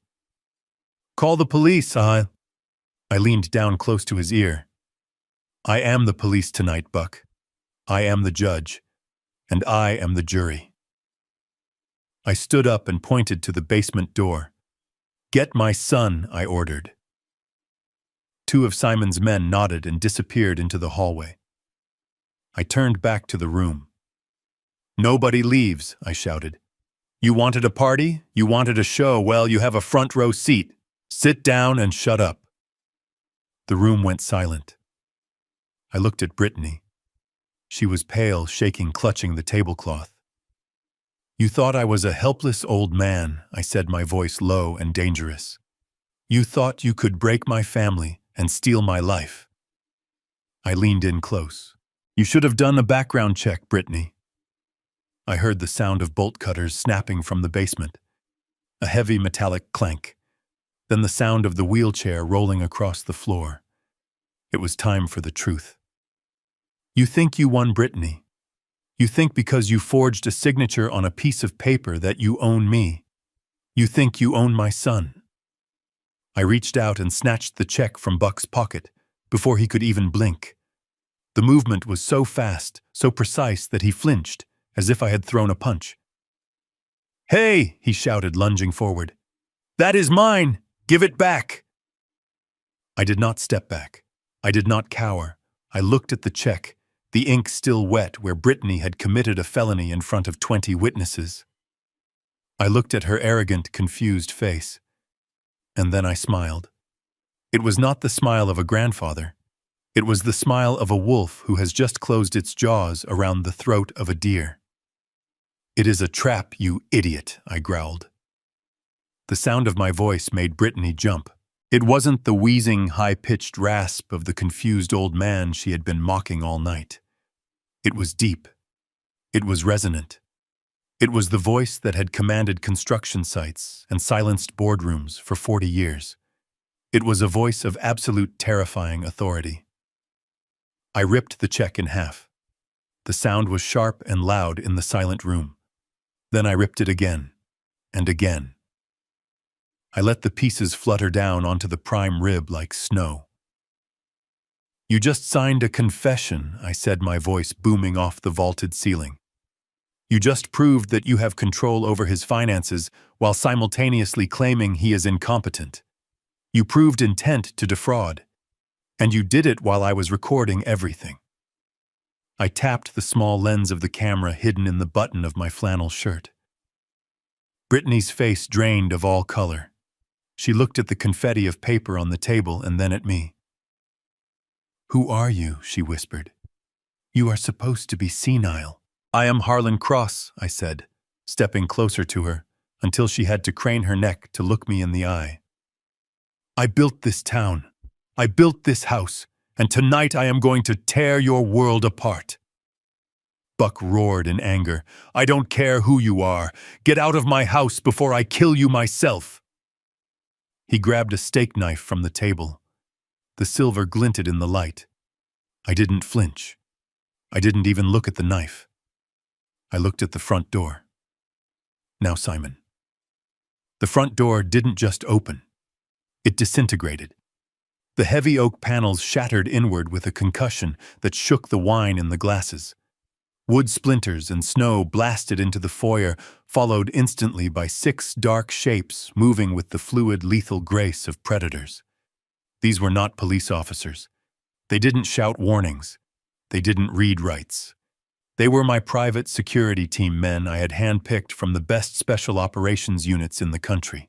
They wore tactical black, their faces covered, their movements synchronized. Leading them was Simon Keller. He walked through the ruin of the doorframe, calmly stepping over the debris in his Italian leather shoes. He carried a thick leather briefcase in one hand, and he looked at the room with the bored detachment of a man who had seen everything. "Secure them," Simon said quietly. The room exploded into chaos. The guests screamed and scrambled backward, knocking over chairs and spilling drinks. But the team ignored them. They moved like guided missiles toward the targets I had identified. Buck tried to raise the knife. It was a mistake. One of the guards, a man named Miller who had served 3 tours in the sandbox, closed the distance in a blur of motion. He didn't strike Buck. He simply dismantled him. He grabbed Buck's wrist, twisted it, until the bone snapped with a sickening crack and slammed Buck's face into the dining table.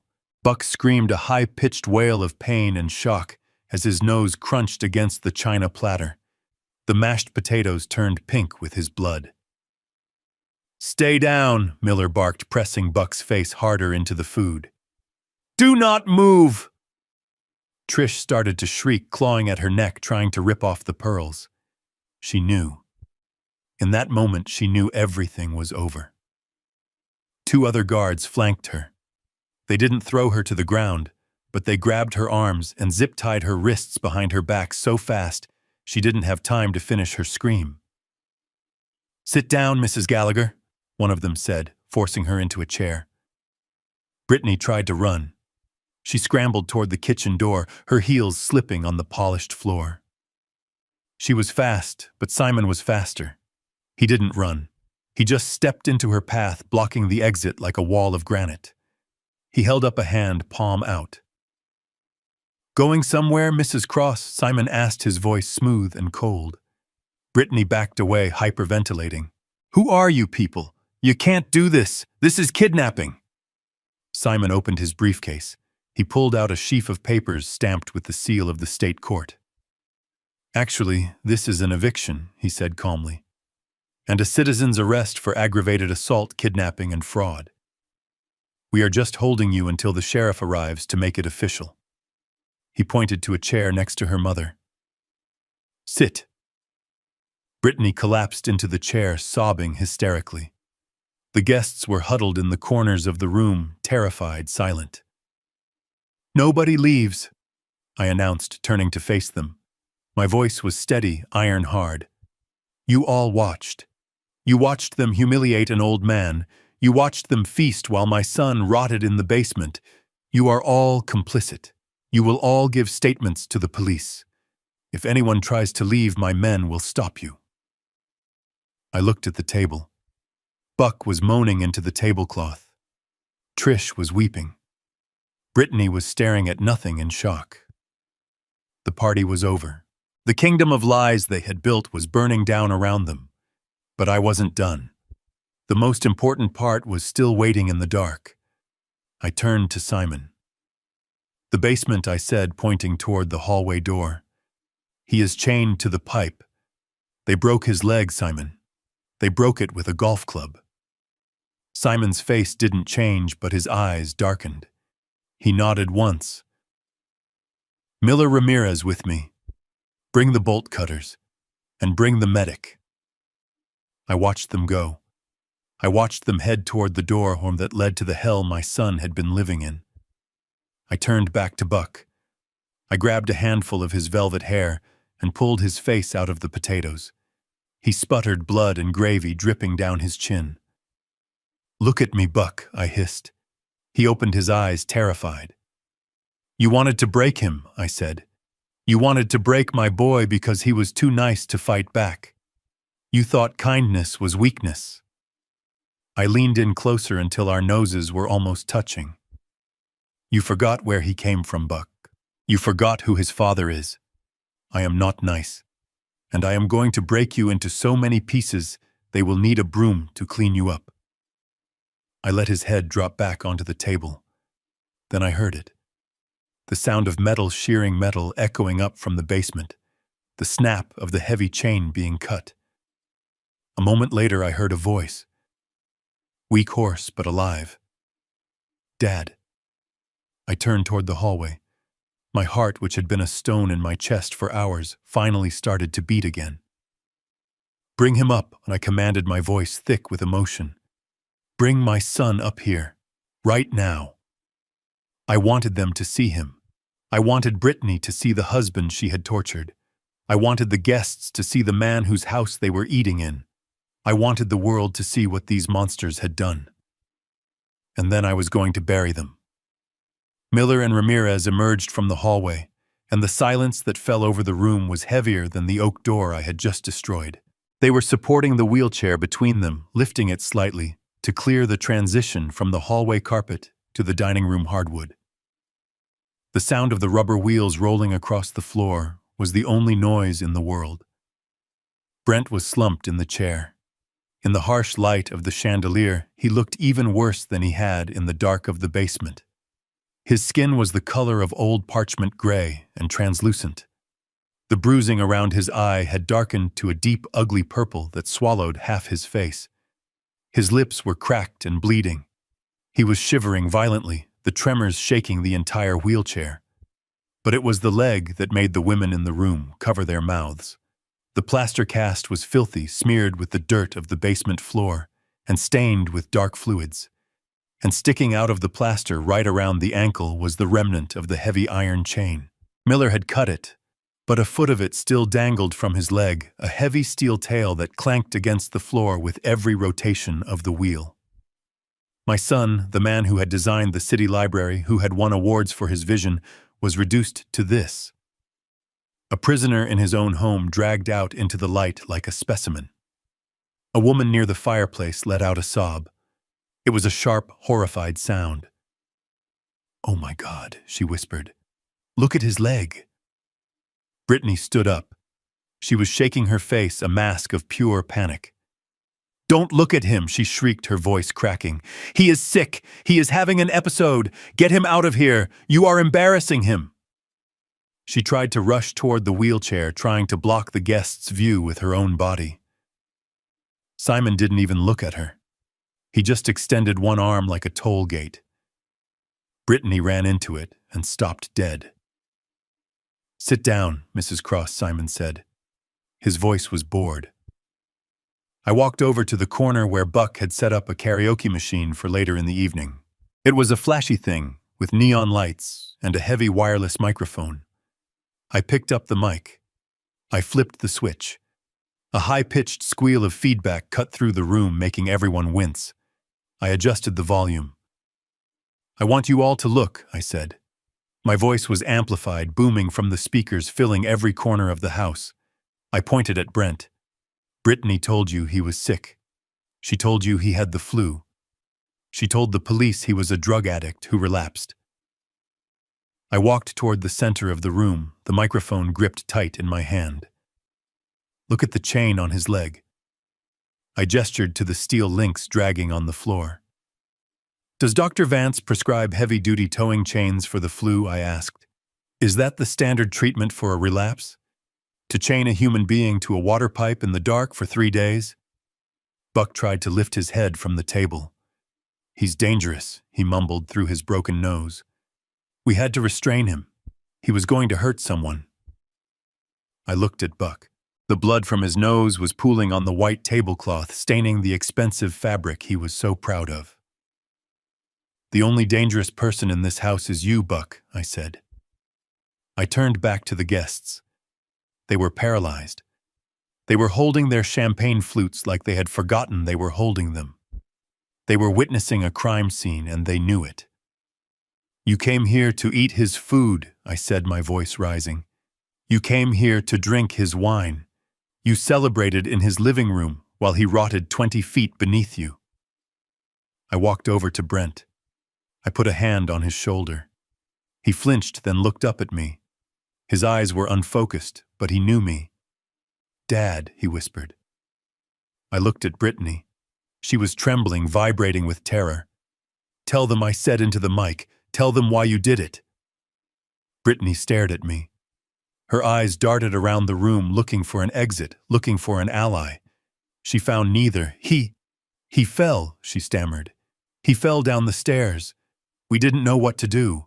He was screaming. We didn't want him to hurt himself. Lies, I roared.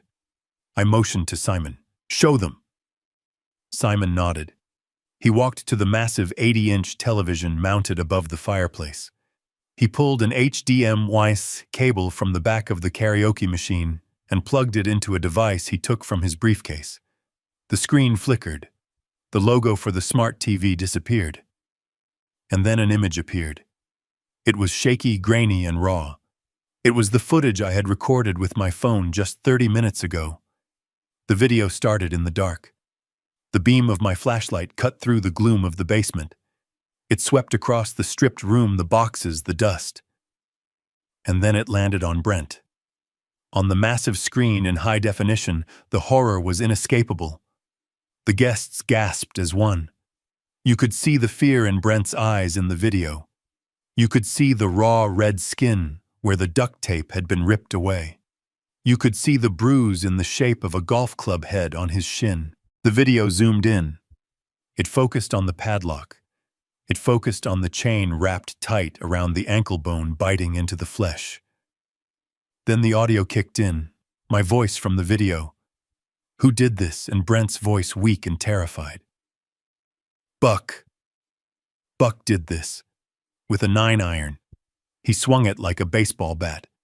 The video cut to the next clip. It was the photo of the documents I had found in the study. The commitment papers. The power of attorney with the forged signature. And finally, the email from the real estate agent.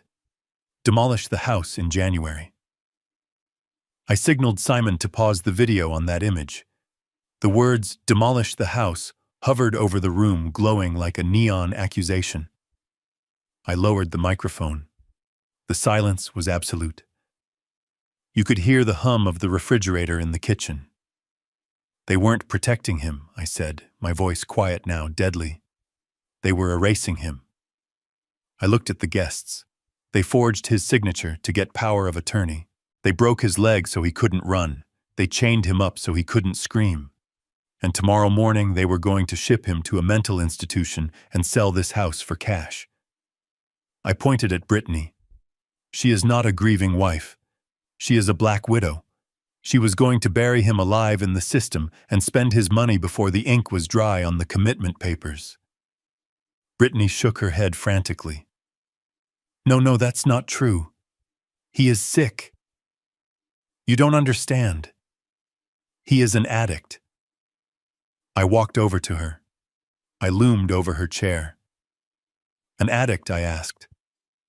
I reached into my pocket and pulled out the small plastic bag Simon had given me earlier. Inside was a hair follicle test kit. We are going to test him right now, I said. Miller is a certified medic. We will take a sample. And when it comes back clean, Brittany, when it proves there are no drugs in his system, What will your defense be then? Brittany opened her mouth, but no sound came out. She knew. She knew the game was rigged against her because she had built the game on lies, and I had just brought the truth. The guests started to move. It was a slow ripple at first, then a wave. People were putting down their glasses. They were grabbing their coats. They were backing away from the table, away from the Gallaghers, as if greed was contagious. "I'm leaving." A man said, his face pale. "I didn't know. I swear I didn't know." "Sit down," I barked into the mic. The man froze.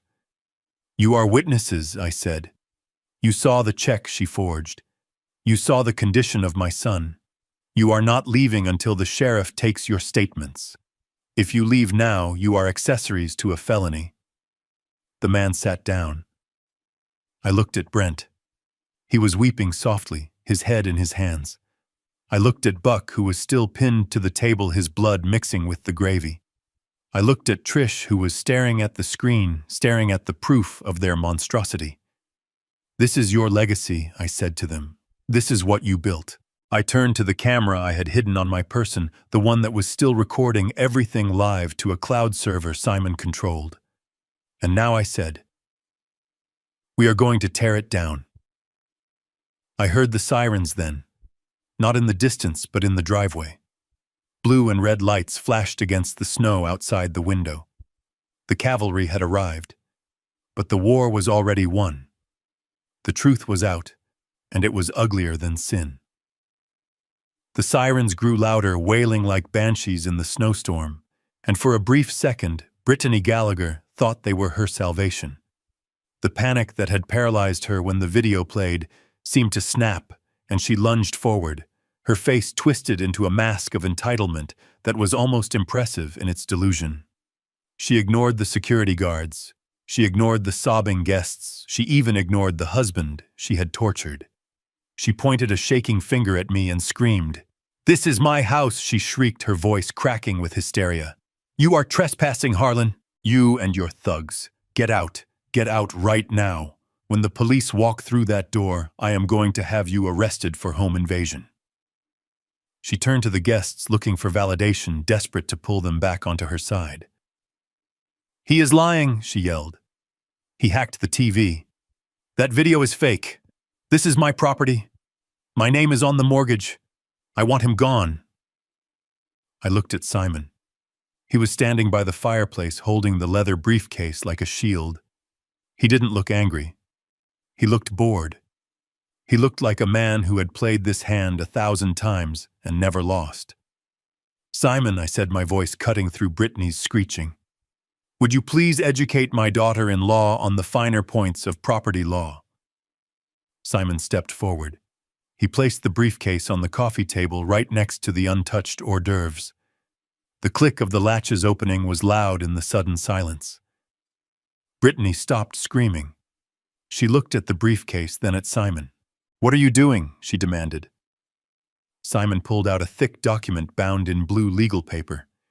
He adjusted his glasses and looked at Brittany with the pity one might show a child who has just run into a glass door. "You are mistaken, Mrs. Cross," Simon said, his voice smooth as velvet. "You do not have a mortgage. There is no mortgage." Brittany laughed, a frantic, broken sound. "Of course there is. We pay it every month. $3,000 to the bank." Simon shook his head. "You pay $3,000 a month to a shell corporation managed by a bank," he corrected. "But that is not a mortgage payment, Brittany. That is a service fee, maintenance, taxes, insurance." He opened the document and turned it around so she could see the bold text at the top. "This house," he said, tapping the paper, "does not belong to Brent. And it certainly does not belong to you. It belongs to the Cross Family Irrevocable Trust." Brittany stared at the words.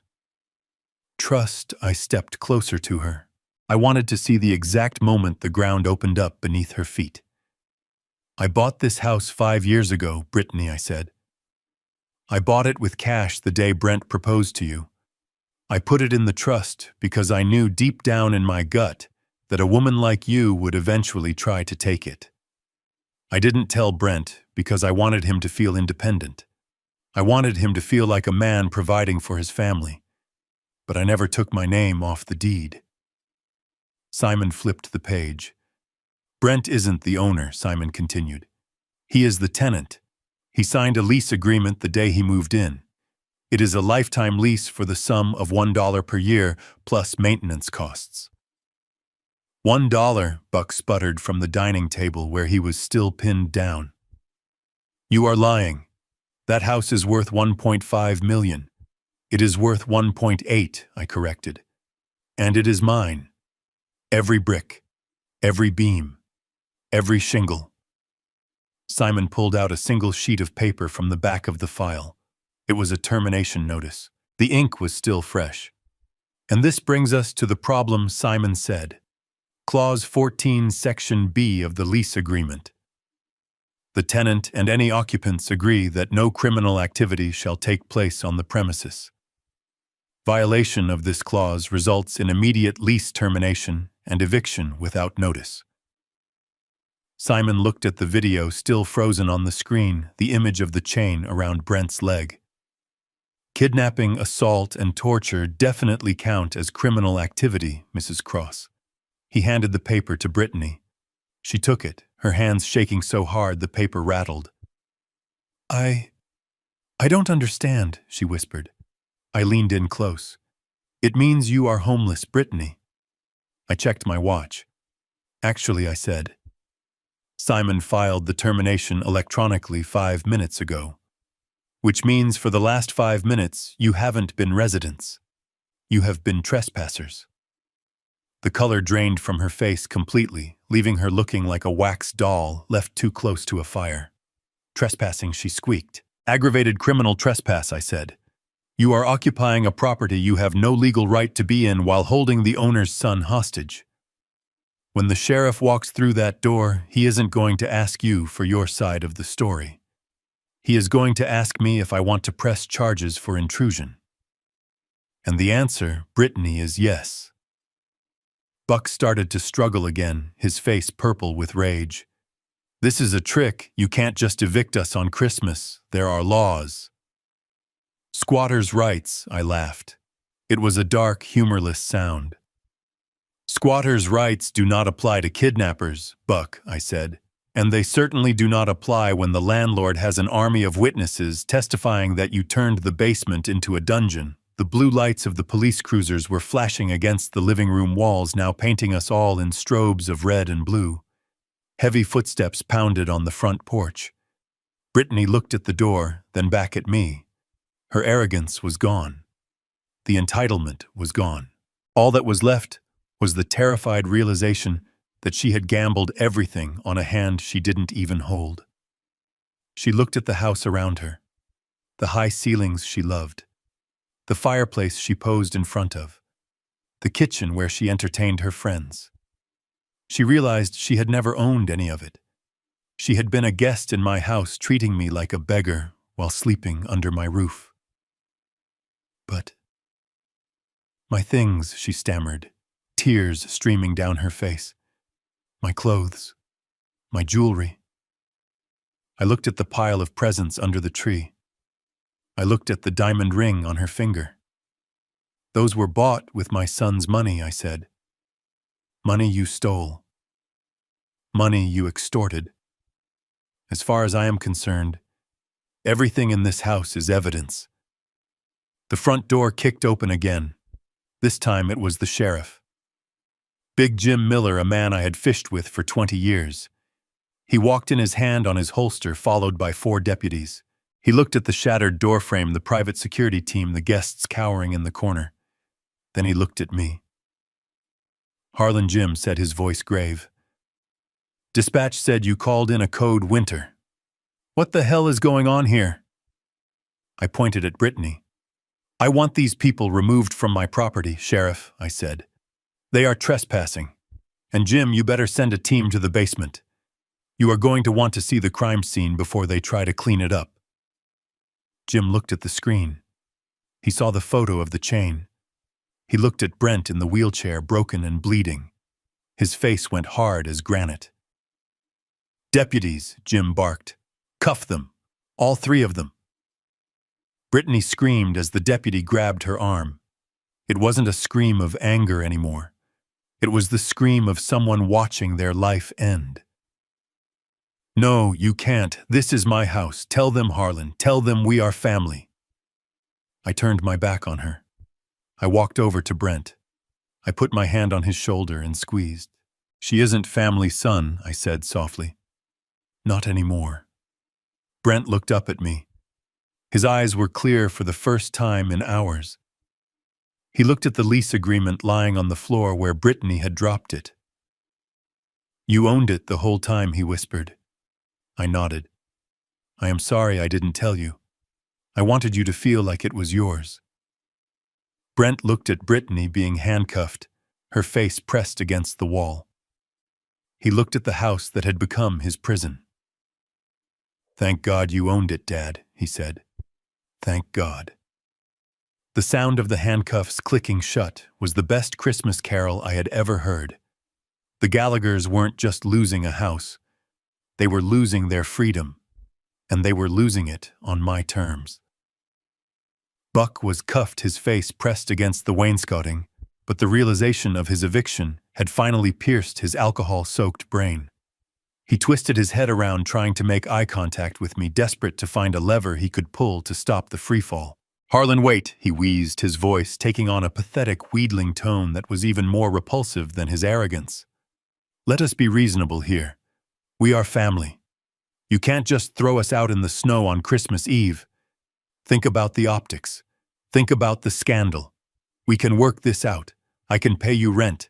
I can fix the leg. We are men of the world, Harlan. We don't need police. I looked at him. I looked at the man who had taken a 9-iron to my son's shin bone. Family. I repeated, tasting the word like spoiled milk. You are right, Buck. Family helps family. Buck's eyes lit up. He thought he had found an opening. Exactly. We made mistakes, sure. But we were desperate. The economy is tough. You understand debt, Harlan. You were a businessman. You know what it is like to have creditors breathing down your neck. I nodded slowly. I do know, Buck. I know exactly what it is like. And I know exactly who your creditors are because I spoke to them at 8 o'clock this morning. Buck froze. What I signaled to Simon. He reached into the briefcase again. It was like a magician's hat that only produced nightmares for the Gallagher family. He pulled out a thick black folder. It wasn't a legal document this time. It was a financial ledger. You owe $540,000 to the Venetti brothers in Chicago, I said. High-interest bridge loans. You put up your construction equipment as collateral, then you sold the equipment and pocketed the cash.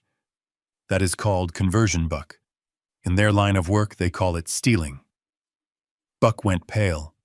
How do you know that? Because the Venetti brothers are businessmen, I said. They don't care about breaking legs, they care about getting paid. When I called them and offered to buy your debt for cash, they were very happy to sell. I took the folder from Simon and dropped it on the table right next to the ruined cake. I own your paper, Buck. Every dime. You don't owe the mob anymore. You owe me. Buck started to shake. But that means... It means I am calling the note due, I said. Right now. In full. $540,000. I don't have it, Buck screamed.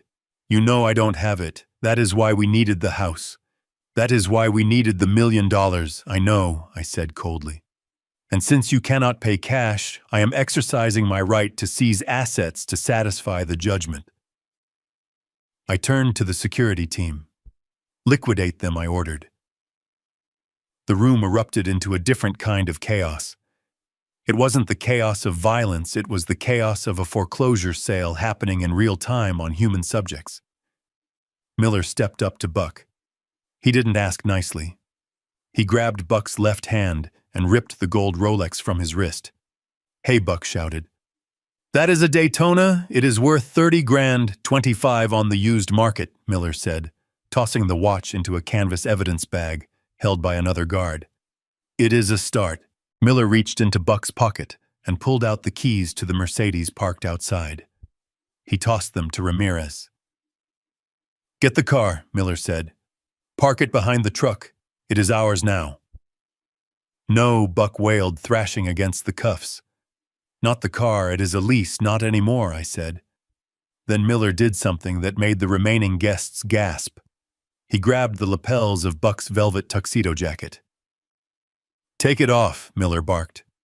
What? Buck stammered. The suit, I said. Custom Italian velvet. Probably cost you $3,000. That goes toward the principal. Take it off. Buck tried to pull away, but Miller was relentless. He unbuttoned the jacket and yanked it down over Buck's cuffed arms, trapping them behind his back. He pulled it free, leaving Buck in his sweat-stained dress shirt. The shoes too, I said. Miller kicked Buck's legs apart. He ripped the velvet loafers off Buck's feet. They stripped him. Right there in the foyer of the house he had tried to steal, they stripped him of every symbol of his fake wealth. The watch, the car keys, the jacket, the shoes. He was left standing in his socks, shivering and broken, a king without a kingdom. Then the team turned to Trish. She was huddled in the chair, trying to make herself small, trying to hide behind her own hands. But there was nowhere to hide. Mrs. Gallagher, Simon said, stepping in front of her. The earrings, the bracelet, and the rings. Please. Trish began to sob. These are mine. They are family heirlooms. They were bought with stolen money, I corrected, which makes them proceeds of crime. Hand them over. One of the female guards stepped forward. She wasn't rough, but she was efficient. She unclasped the diamond tennis bracelet. She pulled the sapphire rings from Trish's fingers. She took the diamond studs from her ears. Trish screamed as each piece was dropped into the bag. It was the sound of a woman losing her identity. She wasn't Trish Gallagher, the socialite, anymore. She was just a thief in a glittery dress. But there was one thing left. The only thing I really cared about. I walked over to her. She looked up at me, her makeup running, her eyes full of hate. I pointed to her neck. The necklace, I whispered. Trish clutched the double strand of pearls. No, she hissed. Not these. Brittany gave them to me. They were a gift. They were not hers to give, I said, my voice trembling with a rage I had barely managed to contain all night. Those pearls belonged to Molly Cross, my wife, Brent's mother. She wore them on our wedding day. She wore them when she held Brent for the first time. I gave them to your daughter to welcome her into our family, to signify that she was one of us. I leaned down, my face inches from hers. And she gave them to you, I spat. Like a trinket, like a party favor. You are not worthy to have them around your neck. You are not worthy to touch them. Take them off. Trish shook her head, clutching the pearls tighter. No. I looked at the female guard. Take them, I ordered. The guard reached out. Trish tried to bite her. The guard didn't flinch. She grabbed Trish's hands and forced them away. She reached behind Trish's neck and unclasped the diamond latch. She pulled the necklace free. It slid from Trish's neck like water. The guard handed them to me. I held the pearls in my calloused hand. They were warm from her skin. I felt a wave of nausea that such a beautiful thing had been so close to such ugliness. I took a handkerchief from my pocket and wiped them down carefully, cleaning away the taint of the Gallaghers, before slipping them into my pocket next to my heart. You have nothing left, Buck, I said, turning back to him. I have your car, I have your jewelry, I have your clothes, and I still have your debt. You will be working for me for the rest of your life just to pay the interest. Buck was sobbing now, openly weeping like a child. He looked at the pile of his possessions in the evidence bag. He looked at his wife, stripped of her jewels. He looked at his daughter, cuffed and silent. We are ruined, he whispered. Yes, I said. You are. I looked at the guests who were still frozen in the corners of the room. "The show is over," I announced. "Go home. And if I were you, I would lose the Gallagher's number. They are going to be very busy for the next 10 to 15 years. I turned to Simon. "Get them out of my sight." Simon nodded to the team. They hauled the Gallaghers to their feet. Buck in his socks, Trish in her bare neck, Brittany in her delusion. They dragged them out the shattered front door into the snow, where the sheriff's deputies were waiting to trade our zip ties for state steel. I watched them go.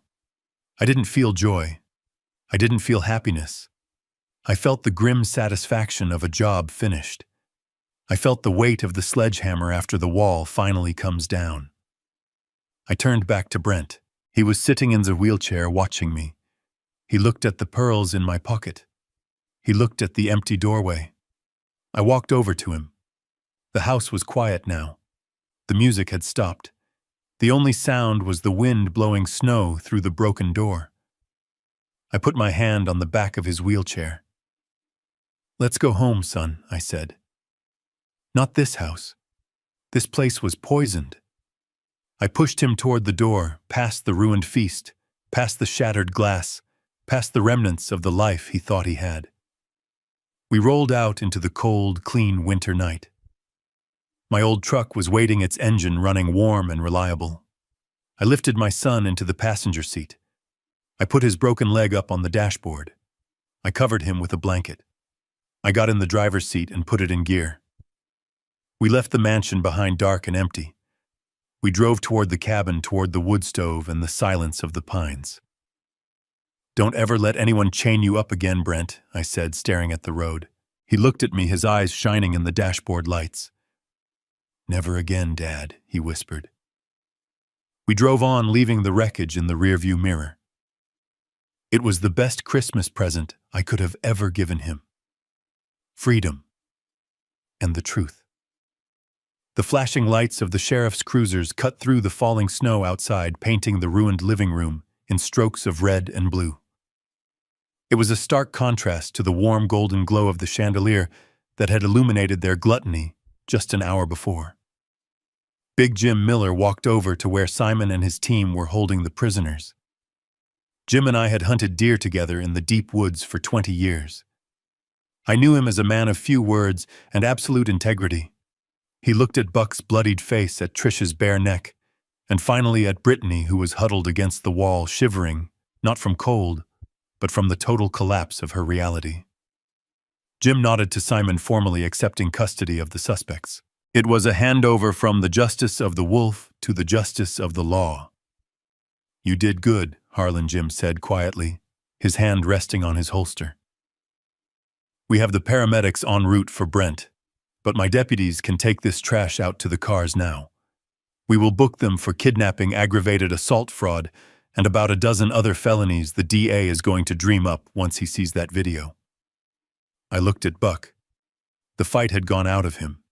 He was just a sagging old man in socks, realizing he would likely die in a cell. Trish was staring blankly at the wall in a catatonic state of shock. But Brittany was not done. She had one card left to play, or so she thought. As the deputy grabbed her arm to haul her up, she let out a wail that sounded like a wounded animal. She twisted her body, fighting against the grip, not to run away, but to throw herself toward the wheelchair. She dropped to her knees. She crawled across the polished hardwood floor, her expensive stockings tearing on the debris from the shattered door. She ignored me completely. She looked only at Brent. "Baby, please," she sobbed, clutching the armrest of his wheelchair with her cuffed hands. "You have to stop this. Look at what they are doing to me. I am your wife. I love you. Everything I did for us. We were going to be rich, Brent. We were going to be free." She rested her forehead against his knee, right above the cast that covered his shattered bone. "Don't let them take me," she begged. "Tell them it was a mistake. Tell them you forgive me. You always forgive me, Brent. Please." I watched my son. This was the moment I had feared. Brent had a heart too big for his own good. It was his greatest strength and his fatal flaw. He had forgiven her for overspending. He had forgiven her for isolating him from his friends. He had forgiven her for 1,000 small cuts over the years. I held my breath, my hand hovering near his shoulder, ready to intervene if he wavered. But the man sitting in that wheelchair was not the same man who had fallen in love with her 3 years ago. That man had died in the basement, chained to a pipe in the dark. Brent looked down at the top of her head. He looked at her hands clinging to him. Then he slowly shifted his gaze to his leg. He looked at the dirty plaster, at the bruising that disappeared under the cast. He remembered the pain. He remembered the sound of the golf club hitting his bone. He remembered her laughter as she walked back upstairs to drink wine while he screamed. Then he looked at me. He saw the old man in the flannel shirt who had torn the world apart to save him. Brent looked back at Brittany. His expression was not angry. It was something far worse. It was indifferent. "You were right, Brittany," he said, his voice raspy but steady. "You always told me I was weak. You told me I needed someone to look after me. You told me I needed protection." Brittany looked up, hope flaring in her tear-filled eyes. "Yes, baby. Yes. I was protecting you." Brent shook his head slowly. "I did need protection," he said. "I needed protection from you." The hope vanished from her eyes, instantly replaced by a void of despair. She opened her mouth to scream again, but she had nothing left to say. The truth had silenced her. "Get her out of here," Brent whispered. The deputies stepped in. They hauled Brittany to her feet. She went limp, dragging her feet as they marched her out into the cold night. I watched them load her into the back of the cruiser. I watched them load Buck and Trish. I watched the doors slam shut, sealing their fate. The sirens wailed as they drove away, taking the toxicity that had poisoned our lives with them. The house was empty now, save for Simon and his team, who were efficiently packing up their gear. The silence that settled over the room was heavy but clean. I looked at Simon. "Thank you," I said. Simon nodded. "The invoice will be in your inbox, Mr. Cross. We will secure the property until you decide what to do with it." "Burn it," I said. "Or sell it. I don't care. Just make sure nothing of theirs is left when the sun comes up." I turned to the wheelchair. "Ready to go home, son?" Brent nodded, tears streaming down his face. "Yes, Dad. Please." I didn't wait for the paramedics. I knew how to splint a leg, and I knew my son needed to be out of there more than he needed a hospital bed right this second. I wheeled him through the foyer, past the ruined dinner, past the memories of his torture. We went out into the night. The snow had stopped falling, leaving the world covered in a blanket of pure white. The air was crisp and cold, biting at our lungs, cleansing the smell of stale perfume and fear from our noses. My old Ford F-150 was parked right where I left it, blocking the driveway like a sentinel. It was covered in snow, a humble beast compared to the luxury cars that had filled the lot hours ago. But it was paid for. It was honest. And it ran. I opened the passenger door. I lifted my son out of the chair. He was light, too light, but I held him close. I placed him gently on the seat, arranging his broken leg on the dashboard, padding it with my spare jacket. I buckled him in. I walked around to the driver's side and climbed in. The engine roared to life with a rumble I felt in my chest. I turned on the heater, blasting warm air into the cab. We drove down the winding driveway, passing the for sale sign the realtor had probably already prepared in her mind. I didn't look back. We drove for 40 minutes in silence. The city lights faded in the rearview mirror, replaced by the dark, towering shapes of the pine trees. The road turned from pavement to gravel, then to dirt. We pulled up to the cabin. It was small, made of rough-hewn logs with a stone chimney that puffed gray smoke into the night sky. Warm yellow light spilled from the windows. I helped Brent inside. I settled him onto the big leather couch in front of the wood stove. I stoked the fire, adding a couple of logs until the flames were roaring, dancing behind the glass. The cabin smelled of cedar and wood smoke.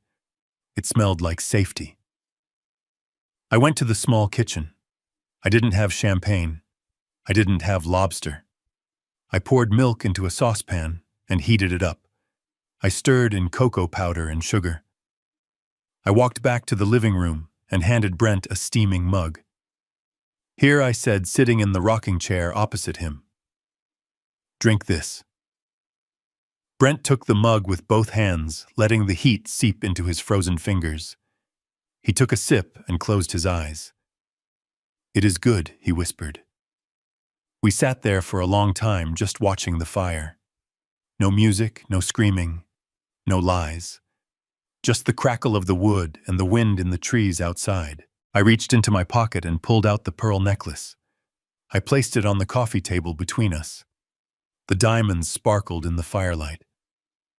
"They are safe," I said. Brent looked at the pearls, then at me. "You saved my life, Dad," he said, his voice thick. "Not just my life. You saved my soul. I was going to give up. I was going to let them win." I leaned forward, resting my elbows on my knees. I looked at my son, the architect, the dreamer, the man who had lost his way and found it again in the hardest way possible. "Listen to me, Brent," I said, my voice low and serious. "You have a good heart. That is a rare thing in this world. But a good heart without a spine is just a target." I pointed to the fire. "I let you go out into the world hoping you would find your own way. I wanted you to be independent. But I made a mistake. I didn't teach you how to spot the wolves. I thought if I hid my money, you would be safe from greed. But greed finds a way." Brent nodded, wiping a tear from his cheek. "I won't let it happen again," he said. "I know you won't," I said, "because now you know what they look like. You know they don't always look like monsters. Sometimes they look like a beautiful woman or a friendly in-law. Sometimes they smile while they are putting the chains on you." I stood up and walked over to him. I put a hand on his head just like I used to when he was a boy and had a nightmare. "You are going to heal," I said. "The leg will heal. The heart will heal. You are going to build new things, Brent. Better things. And you are going to do it as a free man." I looked him deep in the eyes. "But promise me one thing, son. Anything, Dad. Don't ever let anyone chain you up again," I said. "Not with metal, not with guilt, not with love that isn't real. If someone tries to take your freedom, you fight. You fight with everything you have. And if you can't fight, you call me." Brent nodded, fresh tears spilling over. "I promise, Dad. Never again." I smiled. It was a tired smile, but it was real. "Good. Now drink your cocoa. It is getting cold." I sat back in my rocker and looked out the window at the snow. It was finally Christmas morning. We didn't have a tree. We didn't have presents. We didn't have a feast. But as I looked at my son safe and warm by the fire, I knew we had everything we needed. We had the truth. And we had each other. "Merry Christmas, son," I whispered to the quiet room. "Merry Christmas, Dad," Brent replied. And outside, the wind howled through the trees, singing a song of freedom for the two men who had survived the winter night. As I watched the snow settle on the pines, I realized that the greatest danger to a good heart isn't hatred. It is the tolerance of disrespect. My son thought he was keeping his family together by enduring their cruelty, but he was just feeding a beast that would never be full. We learned that night that you cannot buy love, and you certainly cannot negotiate with greed. True family is not defined by who sits at your table when the feast is served, but by who stands beside you when the walls come crashing down. Never set yourself on fire to keep others warm, especially when they are the ones holding the matches. Stand tall, know your worth, and never apologize for protecting your own. If you enjoyed this story of justice, please hit the like button and subscribe to the channel for more. Let me know in the comments, would you have called the police immediately or would you have handled it exactly the way I did?